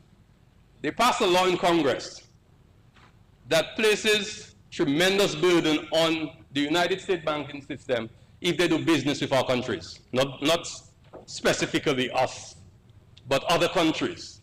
And those banks have found that they don't want to take the risk, and that's why they call it de-risking. They don't want to take the risk of being fined if a transaction is done and the US government Treasury Department finds a problem with that transaction. So to avoid that, they just prefer not to do business with us or make it difficult for us to do business with them. But for money to move throughout the world, there has to be corresponding banks for countries like ours where we don't have direct banking relationships with those other countries where funds are moving from. That is something that was created by the US government, by the US Congress, sorry. I prefer to say specifically where it came from. And that has caused us to do something that now the EU is asking us to avoid.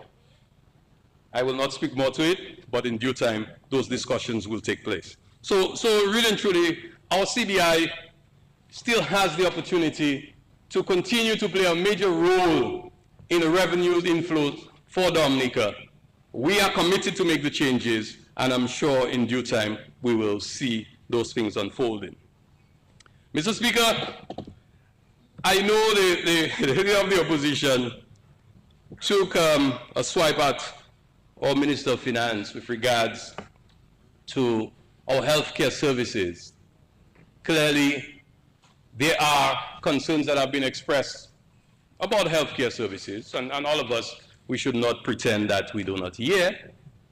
But to try to take away from the fact that according to the Minister of Finance, that we have healthcare facilities that can rival those in developed countries, that I think is unfortunate. Because think of what we had before. You remember? And look at what we have now, the Dominica China Friendship Hospital. Look at the amount of sophisticated procedures that we offer. We just, a few weeks ago, we just opened our new cardiovascular center, our telemedicine center, things that we've been talking about for a long time that we could not have even imagined. We have now access to services that we never had before. We have trained specialists like never before. I hear some people complain, saying maybe we have too many. I don't buy that, I don't think so. I think we need to make sure that the services are utilized properly, but we have access now to specialists, Dominican specialists, who've been trained to provide those services for us in Dominica that we've never had before. We have already, and again, Madam Leader of the Opposition, you cannot simply stand on your feet in rebuttal to the budget. We don't, you know, by the way, you only realize she never mentioned anything in the actual budget. Where the thing, the big book. She never, you know, I'm sorry, Leader of the Opposition, you know they give us something like that. The estimates. Expenditure, revenue, line by line. You can go through them. So all of the things I said, there's so many things there, boy. Sorry, Mr. Speaker, the Leader of the Opposition. I'm talking about so many things. I never heard reference to head 102. You know, I never heard anything like that. Just generalities, accusations, allegations, and a lot of bad vibes. You know, and then the Leader of the Opposition ended by, after she said the economy finished, you don't have CBI again, you don't have no money, all you bankrupt in all your head, all you have no intellectual thing, some things like that. And then she ended by asking us to do things for her. You don't realize that? I mean, to make road, give farmers thing, give people house. How are you going to get that in an economy that mash up? Or maybe you didn't know what the word mean there, right, for you there? Moribund, I think. That's the word you use? I mean, if you're saying all of those things, then why are you asking for that? Me, I would leave all the thing there with. If I find the thing mash up, I'm not asking for nothing because all you give people house, the thing mash up. Because all you make road for farmers, the thing mash up. And therefore I don't want that. And I even heard my good friend from Barry got asking for something too the other day. Oh. But he will speak for himself. So, Mr. Speaker, I mean, the truth is, there are a number of things. I don't even have time to talk about some of the exciting things we're doing in partnership with the Ministry of Agriculture on the Dexia front. I will leave that for the Minister to speak to. But we have made great progress, and we have started operating a special facility of $5 million where we are going to procure produce from farmers. So listen well, my friend from Marigot. 20 more minutes. 20 more minutes. Thank you. And we will speak more to the details, but what we have started doing is to assist Dexia to ensure that they have cash flow. Because Dexia has had some tremendous challenges, I will admit. And I know from time to time farmers have complained, maybe taking too long to settle. We have overcome that challenge. Because one of the things that we've done, and I hadn't said anything about it publicly before now, but we had to increase the price of sugar. And I sorry to tell you, I was a little happy to do it, right? Because I think people should use less sugar. Sugar is a killer. Diabetes is rampant. The leader of the opposition spoke about cancer, but diabetes is a serious, serious concern. Too many amputations in this country. But I don't want to go on to that. Just to say, Dexia has been subsidizing, or was subsidizing, sugar for a very long time. Because Dexia lost its main supplier and had to resort to a very expensive source. And for about a year, Dexia was absorbing the additional cost, so we had not increased. And we increased about 3 months ago to give Dexia the opportunity to continue to provide services to farmers. But fortunately, from the special program of the Ministry of Agriculture, with funds that were procured from a special facilities from the World Bank, we now have the $5 billion facility that will allow Dexia to have that cash flow, so that as soon as we purchase, once processed, within 2 days, we can pay the farmers. We also provide a special credit facility to hucksters. So hucksters, based on their size, we will provide credit to them. We have already done the numbers, and we are looking at a facility of about $500,000 that we can provide credit to hucksters. But I will also announce that those who do not repay shall not be extended further credit, and action will be taken to recover our funds. I'm very serious about that because I know that we've had some hucksters in the past whom we've supported and to date have not settled those outstanding amounts. In order for the facility to work, there has to be a repayment, a replenishment of that facility, so other hucksters, or even the same huckster, can have access to that special financing that we're making available.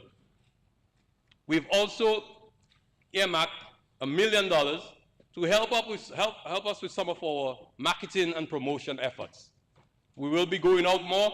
We will launch the Buy Dominica campaign, which will extend throughout Dominica, but also throughout the territories where Dominican produce are consumed heavily. We will do that.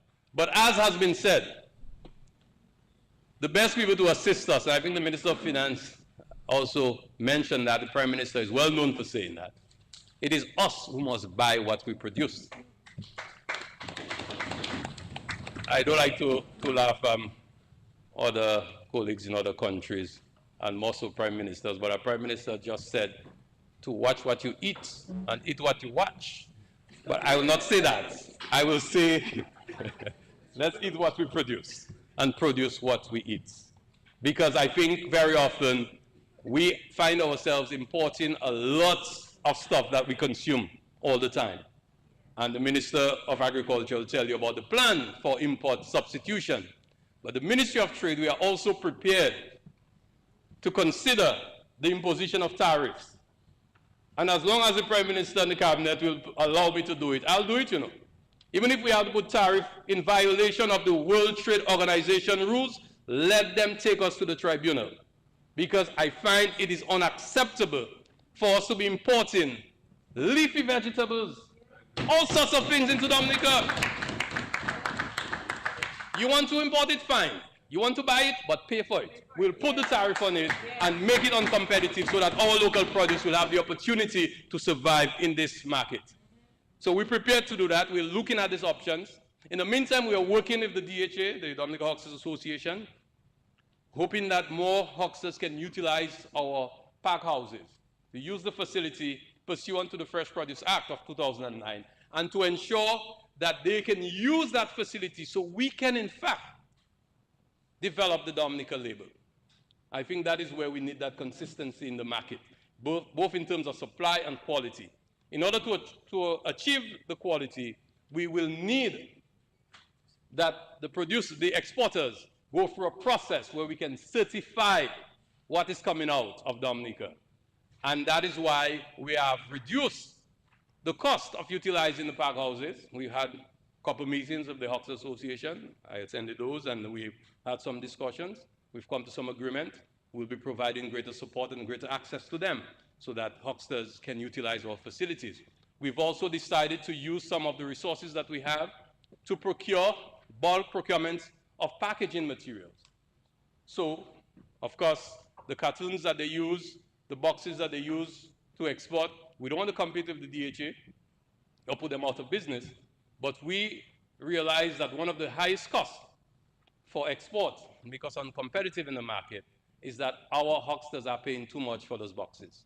And we need to get to that. And this is why we're looking at sourcing it.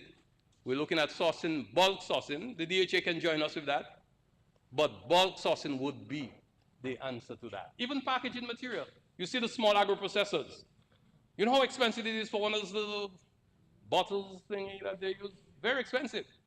If we can help to reduce that cost, then we can make them more competitive and, of course, make them grow. DEXI has also been working together with the Caribbean Development Bank for the development of an agro-processing facility. The studies are being done, and I'm hoping that soon we will pass over that portfolio to that item to the Ministry of Agriculture so that they can move towards the implementation of the outcome of that exercise. So we're looking forward to that, Minister, so that we can step up our efforts in agro-processing.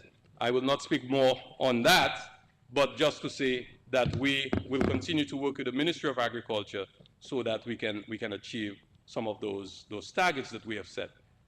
Mr. Speaker, the viability of small states like Dominica is something that has always preoccupied my mind. And Dominica, like most small island developing states and low-lying states that are vulnerable to the impact of climate change, are confronted with what is referred to these days as a polycrisis. A polycrisis meaning that it's not just one crisis facing us. So we have the specter of climate change, well, not even the specter, the actual effect of climate change on us that affect us in so many different ways. Hydrometeorological events, hurricanes, storms, severe droughts. We have the slow onset events. We have the bleaching of our corals, the loss of some of our coastal areas. All of this militate against small states that are struggling to bring development to their shores. But we also face with the advent or the aftermath of the COVID-19 pandemic, and sometimes people do like that is something that just passed. But it left the scars, not only social scars, but economic ones. And the Minister of Finance can tell you, debt servicing, of course, that has gone up in the of the opposition. Because we had to provide a special hospital for COVID, we had to provide supplies, meals, and employ people, and continue paying public officers, even if they were not producing. They were not working, sorry, I take that back, Adam. Not that they were not producing, but they were not at work. People had to stay at their homes and continue getting paid. We had to provide support. The tourism sector went down significantly because we had no visitors on our shores. And we had to provide support. And as a result, contracted loans, maybe $60 or so million, just to ensure that we can respond to the impact of the COVID-19 pandemic. So that is another crisis. We're still reeling from that. Now we're seeing tourism bouncing back, and by 2024, we will see the numbers back to the pre-COVID numbers. We're looking forward to that, thank God. We also have to deal with something that the delegation spoke about, as if to say that it is some distant thing. The Ukraine war has serious implications. The Ukraine war is responsible for taking our inflation from about 2%, was 1.6 2021, to 7.5 in 2022. So goods and services are more expensive. But what we never say on this side too, we're guilty of it, we realize it's more expensive for government to run the government. You realize that, right, FS? That's why your numbers are so messed up. Because of inflation. So now you have to buy fuel, the police, the ambulance services, officers who have to do their work. You have to buy food. You have to buy supplies, basic supplies. So since COVID, the supply chain have been messed up. So we have all of these issues. And then you add a layer onto that, which is the war in Ukraine. So the cost of living has gone up. And it's affecting all of us. So I agree with you on one thing though, Madam, without the opposition. It is in fact difficult for us. Everybody facing it. The food basket now is more expensive than it was before. And this is where we have to go back to this point. we have to grow and buy local stuff. That is one way we can deal with that. So, as small states struggling, we have to recognize that is a real challenge. And this is why Dominica is in strong support of the efforts of Prime Minister Miyamoto of Barbados with the Bridgetown Initiative that is calling for the reform of the Bretton Woods institutions, the World Bank, the IMF, those institutions to which we are indebted, and to see how they can give us a better deal. And as we move to Dubai, I think it is, not Abu Dhabi, Dubai, for COP28, right, Minister of Environment, we have to continue making a strong case to ensure that the loss and damage facility, which was created in Sharm el-Sheikh in Egypt last year at COP27, can be realized to provide support to countries like ours. Although I have asked my colleagues to add a line that we should not be benefiting after we get hit. We should be benefiting now because we have had losses and damage. And therefore, the loans that we're paying because we've had to rebuild, those loans, we should get a break on those loans too. And this is where the work of a Ministry of Foreign Affairs become very important from a bilateral and multilateral level. And this is where we have to be present and counted. Well, not just Vini Live and say Buglawa. You know, like some fellas just go somewhere and just... You have to translate. I translated it. You know, it's like some guys go to a meeting and they just come there with them other fellas. They have nothing to say, nothing to offer. But Dominica always has something to bring forward, to put on the table. Because we feel it's important to be active in the international community, to be active in our bilateral relationships. And this is why we cherish those relations that we have. Our friends from the People's Republic of China have always been there for us and with us. And the recently approved contracts for the construction of 6 schools in Dominica is something for which we are grateful. Because these schools were damaged by Hurricane Maria. And I'm happy, and I suspect the Sergeant at Arms will be happy too. One such school will be in Tetmon, right in Mountain, next to his home. But it will improve the overall look and feel of the community, at the same time providing an excellent learning facility for our children and a workplace for our teachers. So we're very excited about that. And I know the facility in Goodwill, the Goodwill Secondary School, state of the art. We're looking forward to that facility being one of the major centers of technical vocational training. And the Chinese government has already given its commitment that it will assist us to achieve that objective. So that is great news. And we're very happy. We're very happy with the support from our friends. So as we continue to play our role as a responsible country, and I would say, I have a line using that offends some people, but I'll use it anyway. You know, small island states are basically like a big village in Africa, a small village, sorry, in Africa. But you know what differentiates us from being a village? Because some people say we are like village states, but the difference is we have a seat at the United Nations and we have a vote at the United Nations. We have the tool of diplomacy and foreign relations. Because at the end of the day, people don't like us because we have a beautiful nature eye. They like us because we have a reciprocal relationship. Some people don't understand that, you know. They say, oh, and Mr. Speaker, you'll allow me to say it so, oh, scary sell us to the Chinese, oh, we make deal with these people. No, we're using the tool of diplomacy, foreign relations. So when you see those relationships flourishing, what you need to ask yourself is, how is it that a small island state like ours can punch above its weight? It's because we are strategic. We engage meaningfully. And I will say, Mr. Speaker, we do not just idly just follow people. And were we to follow prime minister that was mentioned earlier, perhaps we would not have even had relations with China. But because of the genius of Roosevelt Skerrit, our prime minister, almost 20 years ago, we were able to establish diplomatic relations with the People's Republic of China.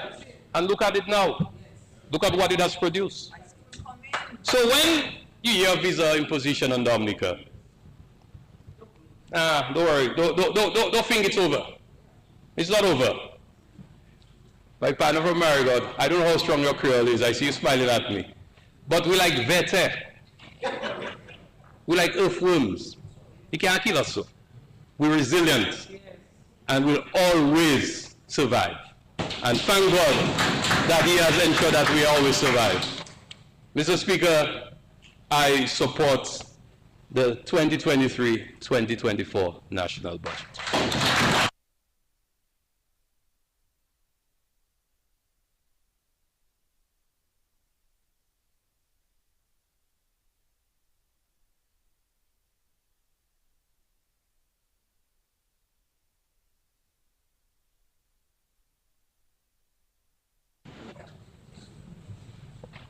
Mr. Speaker, Yes, Honorable Charles, proceed. it's an extreme honor standing here representing my proud constituency, Marigot and Concord. So, being a strong-minded person, I changed my mind. Yeah. And my older brother spoke to me and my parents. But they also told me, speak my mind so you can sleep good tonight. So I intend to sleep good tonight. And being in time to come is a shared leadership. I realize a lot of people are going to attack and attack. So I want to take the blows too. I want to share the leadership and share the blows.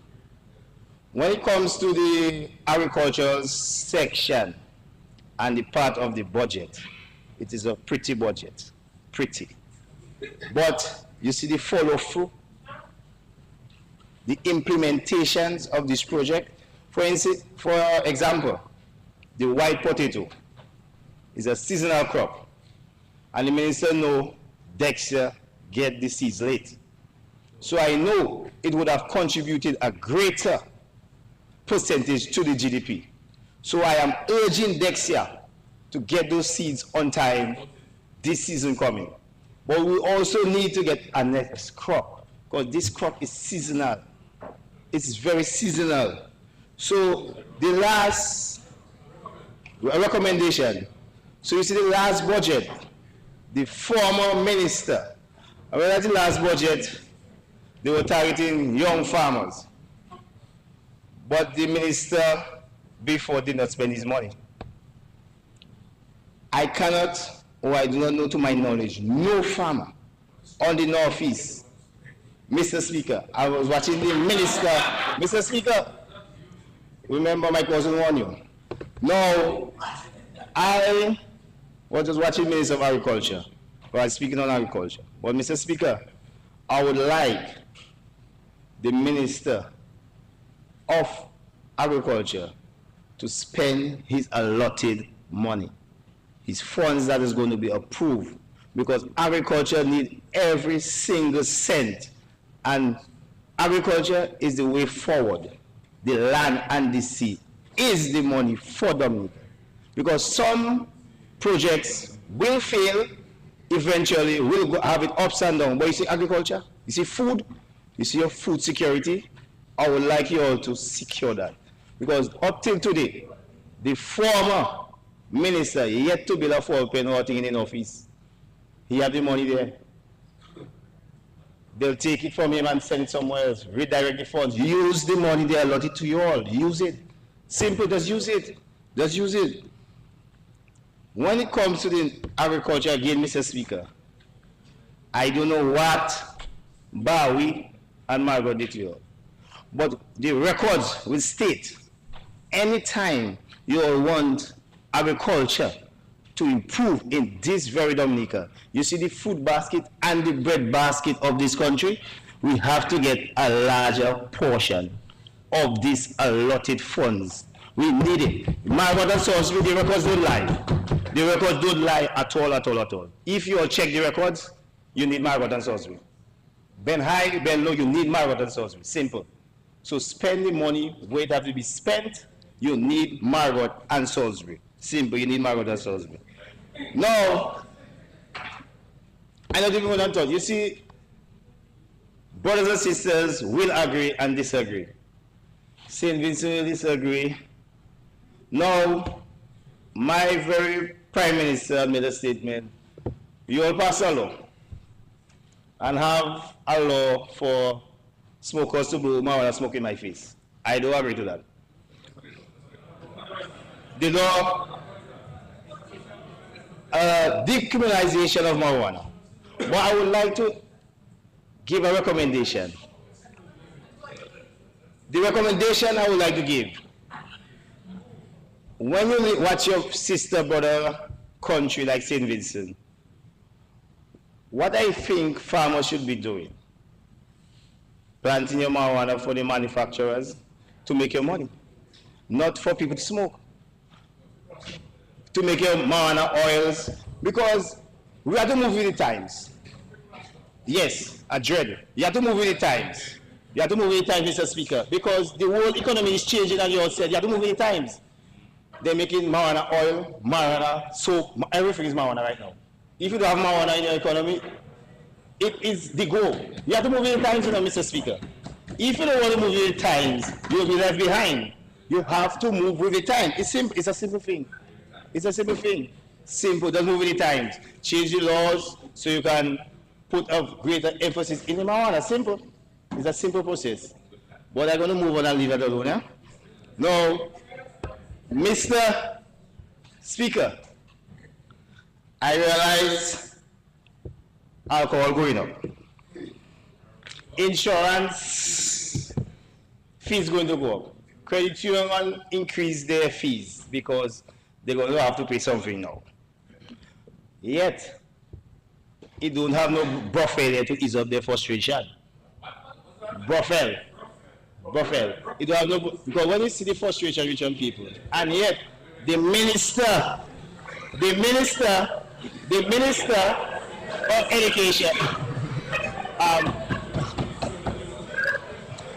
no, remember, yeah. It don't have nothing here to free up your frustration. Yet, in Marigot, in my constituency, yeah, but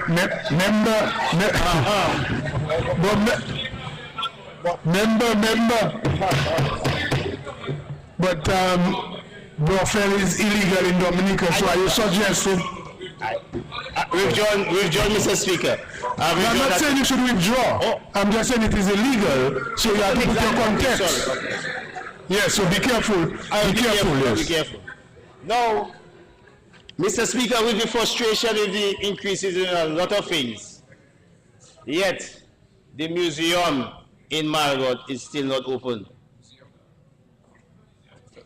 It was stated that it was going to open in July. When my pressure go up, where you want me to go? It don't have it. Mr. Speaker, I mean, we all laughing and okay, but order. We laughing, you know, but it's a serious thing. When I go to the credit union, I have to change a check for $7, so I know that check going to be $20 now. So now, when the pressure started, and Chebesau is $12, so you know that's going to go $20 now. No, when my pressure go up and I have to pass in the sea salt, Mr. Speaker, the very sea salt. I don't know what Mr. Paris feels. You see this? So now, Mr. Speaker, now I realize, like, when we... Members, please allow the honorable... Yeah. To make his point. Yes. Please. Yeah. Mr. Speaker, what I realize now, when certain people speak certain things. We tend to hear what we want to hear. We tend to turn a blind eye to certain things, which because of certain partisan politics. You see my shoulder? I don't have no workers, no labor right. I'm an independent man. So you see me, when I speak independently. So you see when certain things affected me and my constituency, I'll laugh about it. But it's not a joke. I speak it and laughing, but it's a serious thing. You see sometimes I feel like Afanas in West Indies, like a lost cause.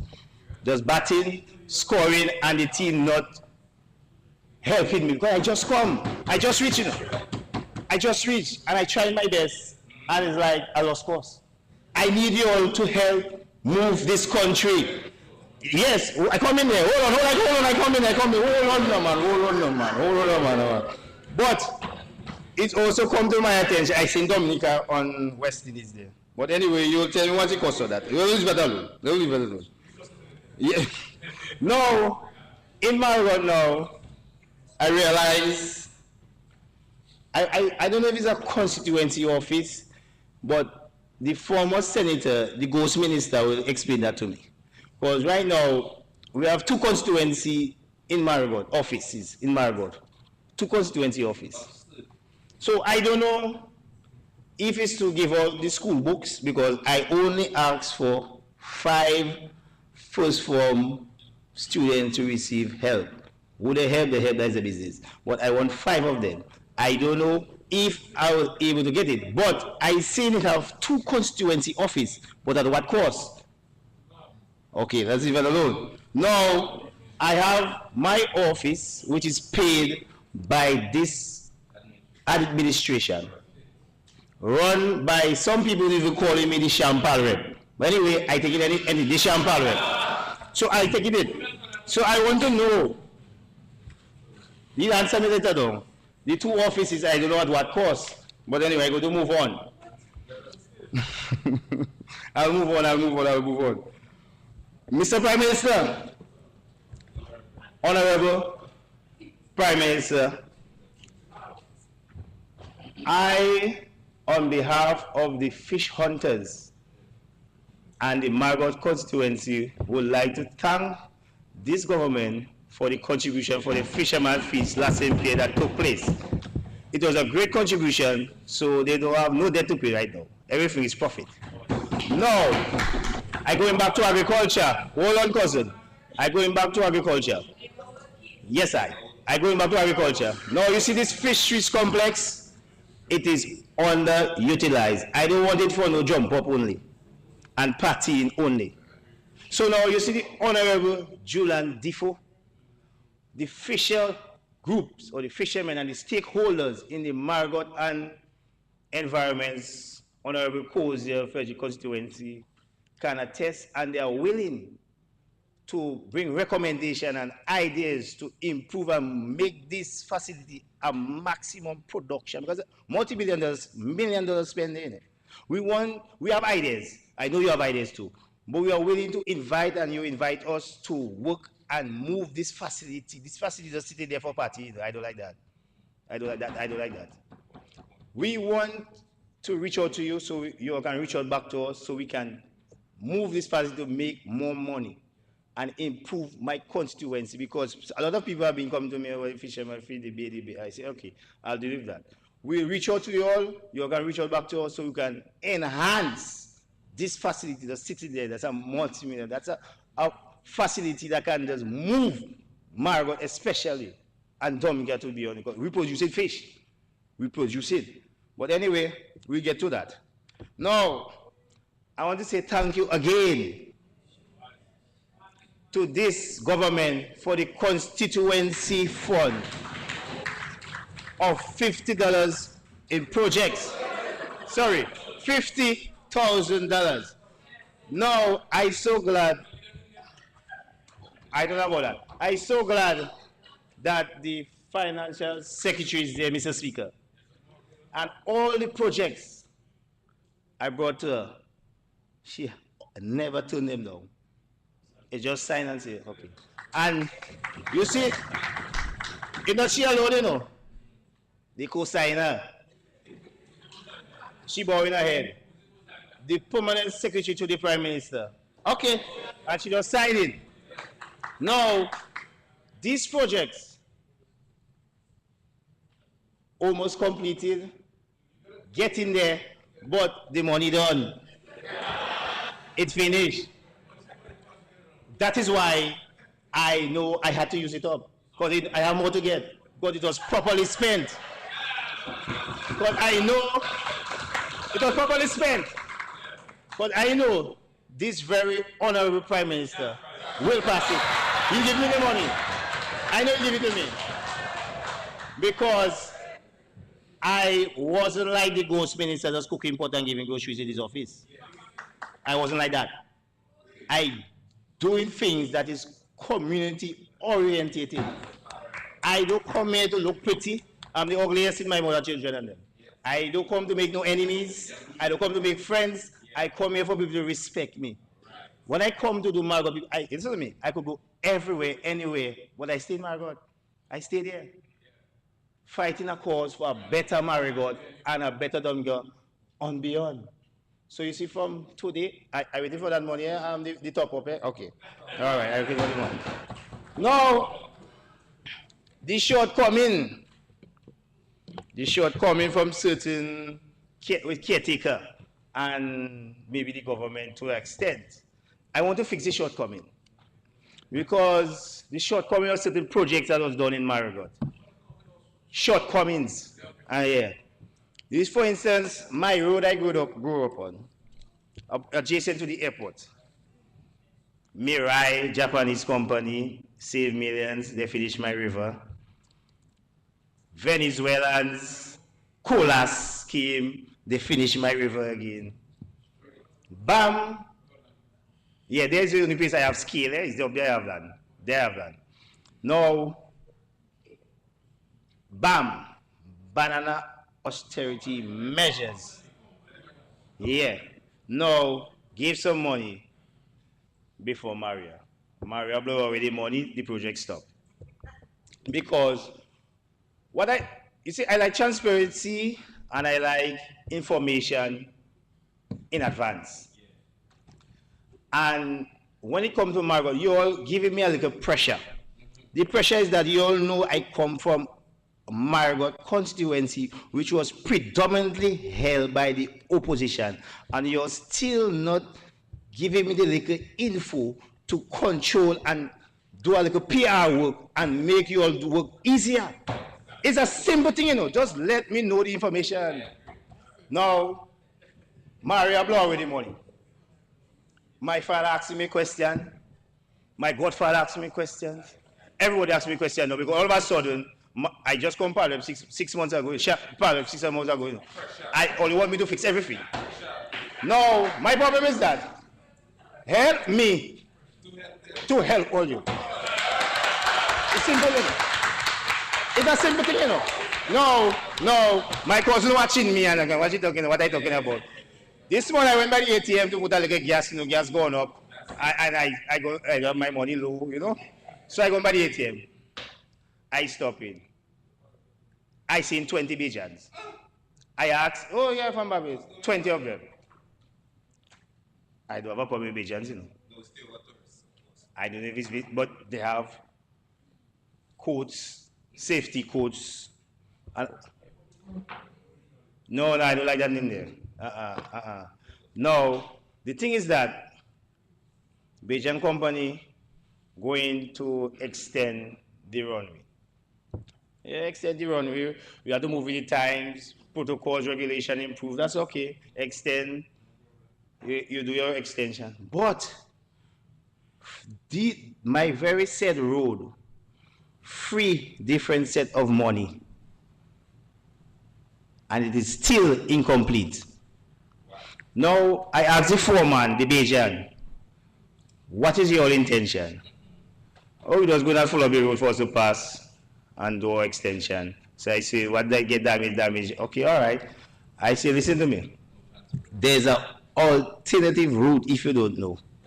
You see where the last machine pass there, sir. Because if you're not willing to fix the road, It don't make no sense. I just used the some in the 50,000 constituency account and patch the road, and you come in now to pass a bulldozer and a roller and telling me you can pass, and you're not going to fix it back. That is what he told me. They don't have no intention, they don't have no estimate. So when I say, okay, there's an alternative route, passing the alternative route. Simple. I never block no road. I just speak to the man and he's going his way. That is merry way. Simple. I never make no confusion. It was a simple process. Pass somewhere else. There is an alternative route. Melvin Oslo.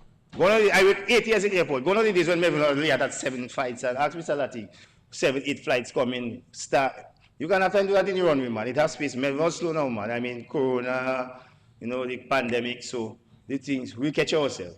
But moving away from this extension, you have to extend because America need a little leeway, That's okay. That's okay. They have a problem with that. I know the aviation rules. I know I was the 8 years. Now, the next thing I have, I understand the international airport is building and they're going to fence already. I'll help you all, You see when it comes to fencing, airport, this administration, I don't know, give them the advice to fence. They are failing fencing. So careful with how you're spending the fencing money. Because you all tend to fence too much secondary forests. Because you don't fence because you own the land. You fence for security purposes, and outside of the fence, you can control what is being planted or done outside of the fence. You can also own the land outside. Not because you own the land, you want to fence all the land. Security cannot, you see, for security purposes, Honorable Minister of Security, you need to have fence side to fence side of security. Because Melvin all is badly fenced. Run away Monday night where? You disturbing me, Mr. Mr. Speaker.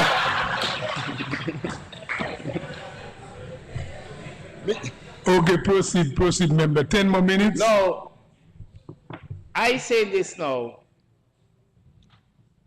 I try to instill, because a monster have been created in the minds of people, especially young people like me, and just like old.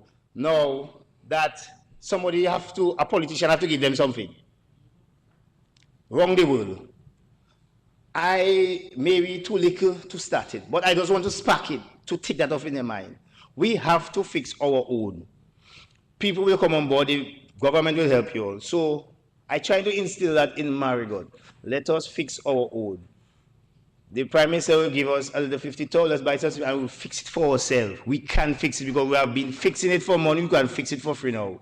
Once we get the assistance, we're going to fix it. And I know the Prime Minister will give me the assistance for us to fix our very own. Because we need to fix our own. Now the next pressing issue with the international airport. As I said, you see the transparency? CR 5 or 7 and MMC come to do their work. They shouldn't be calling me to go and talk to landowners. Where is the people in charge of lands and surveys? It have a name. It have a name I always get it. I know I don't laugh, It have a PR because people from Western constituency calling me and all they're telling me is a Bernard and a Lestrade. I don't know those people. You see me? Chinese shouldn't be talking to no residents about money and land boundaries. The people that do the PR, the middleman between the government and the developer, need to do their work and sit down in the office. Come and dissect those simple problems. So you see, when CR5 come and do the work, then also people come and say, where the boundary? No, they just go and grade the road and do their business. So we need some transparency with that. Send those fellas and do their work. Please, Mr. Vice, send those fellas and do their work. I don't know that. Now, I have a next problem. The problem is that, Mr. Speaker, they keep saying, my PM that give me the piece of land. I say, okay. Now, Marigot, we are very strong-minded. Now, remember, I get 400 and something. The 300 and something talking to me. There's a state away from the posties talking to me. Everybody talking to me. No, in no pressure, I accustomed to that. But I still say, when I attack them and they told me certain situation, down to the Minister of Tourism telling me why we have so much shanty in front of them every now. But my PM that give me my land. Well, what can I say? No, the Minister of Tourism, the Honorable Minister Dennis Charles, are urging her some of the allotted funds. What I want you, like you all to do, together with Tourism Committee Development in Marigot, those people you all give the allotted lands, keep a little eye, don't turn a blind eye because you give them land. Help them develop those shanty to a proper site, visible establishment, no shack and knock up thing. Because I unable, the 52, I cannot use that. I need some help from the Honorable Minister of Tourism, Mr. Speaker, to re-establish and fix some nice stalls, because they are not able. They are not able, according to my sense, some resilient. So I need your help. I don't come here to fight you down, you know. I come here to help me to help you. It's a simple process. It's help we need. You see now, I want to change the question in this house here because everything is like a joke. Everything is a joke. Because when we talk here, it's like when you go outside, that's it. I like the follow through. The Bajan come, you can hire 10 Dominicans, 10 Marigot people. I don't have a problem. But if it's money, if it's Bajan, the Bajan do it. But we have excavator. We can get a subcontract. We want, what Marigot people want there? We want a piece of everything that's going on in Marigot. A piece of all projects, a piece of all constituency funds, a piece of the budget. We want more in the budget. We want more. Marigot, I don't know if you all forget, Marigot is the largest village, you know. Mr. Anderson, Honorable Anderson, don't answer. Marigot is the largest village, you know, next to Granville. So you remember, you giving me extra work by not helping me. I need your help and support. When you put in pressure on me, remember the Champagne rep that day, you know? The Champagne rep, that is one of my nicknames. The Champagne rep, help the Champagne rep fix the vibes. Just help me. It's a simple thing, you know. I don't come here to fight on nobody. But I want to know prior knowledge. When they ask you, what's going on? I don't know. Government not sending people. I want to know. Remember, the ghost minister talking to 300 people. I talking to his 300, my 400, everybody. He talking to 300 alone. He talking to only 3. No, but you know that. The rest not talking to him. So I want you all to talk to me so I can relay the information to the public. And you know that, once all give me the information prior, what am I got people sweet with? Problem solve with. We don't like bullies. One thing with us, we don't like bullies. And you see this parrot there, anytime they call me, I go in to see what's happening. I don't send in nobody. I go in myself. Yes, I go in myself. So, Mr. Speaker, to conclude, all I would like, because I listened to a song this morning, all they say, Rastaman can liberate the people. I want to liberate my Marigot constituency. It's a simple call I want to do. And with the help of this present government, I would like to liberate my people. Please. I thank you.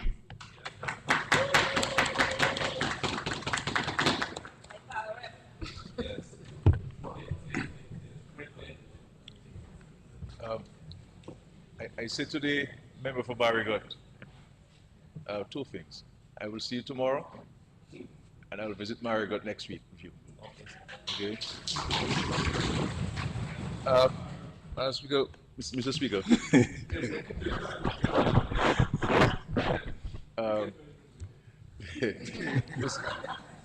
Mr. Speaker, I move that the House be suspended until 6 p.m. tonight.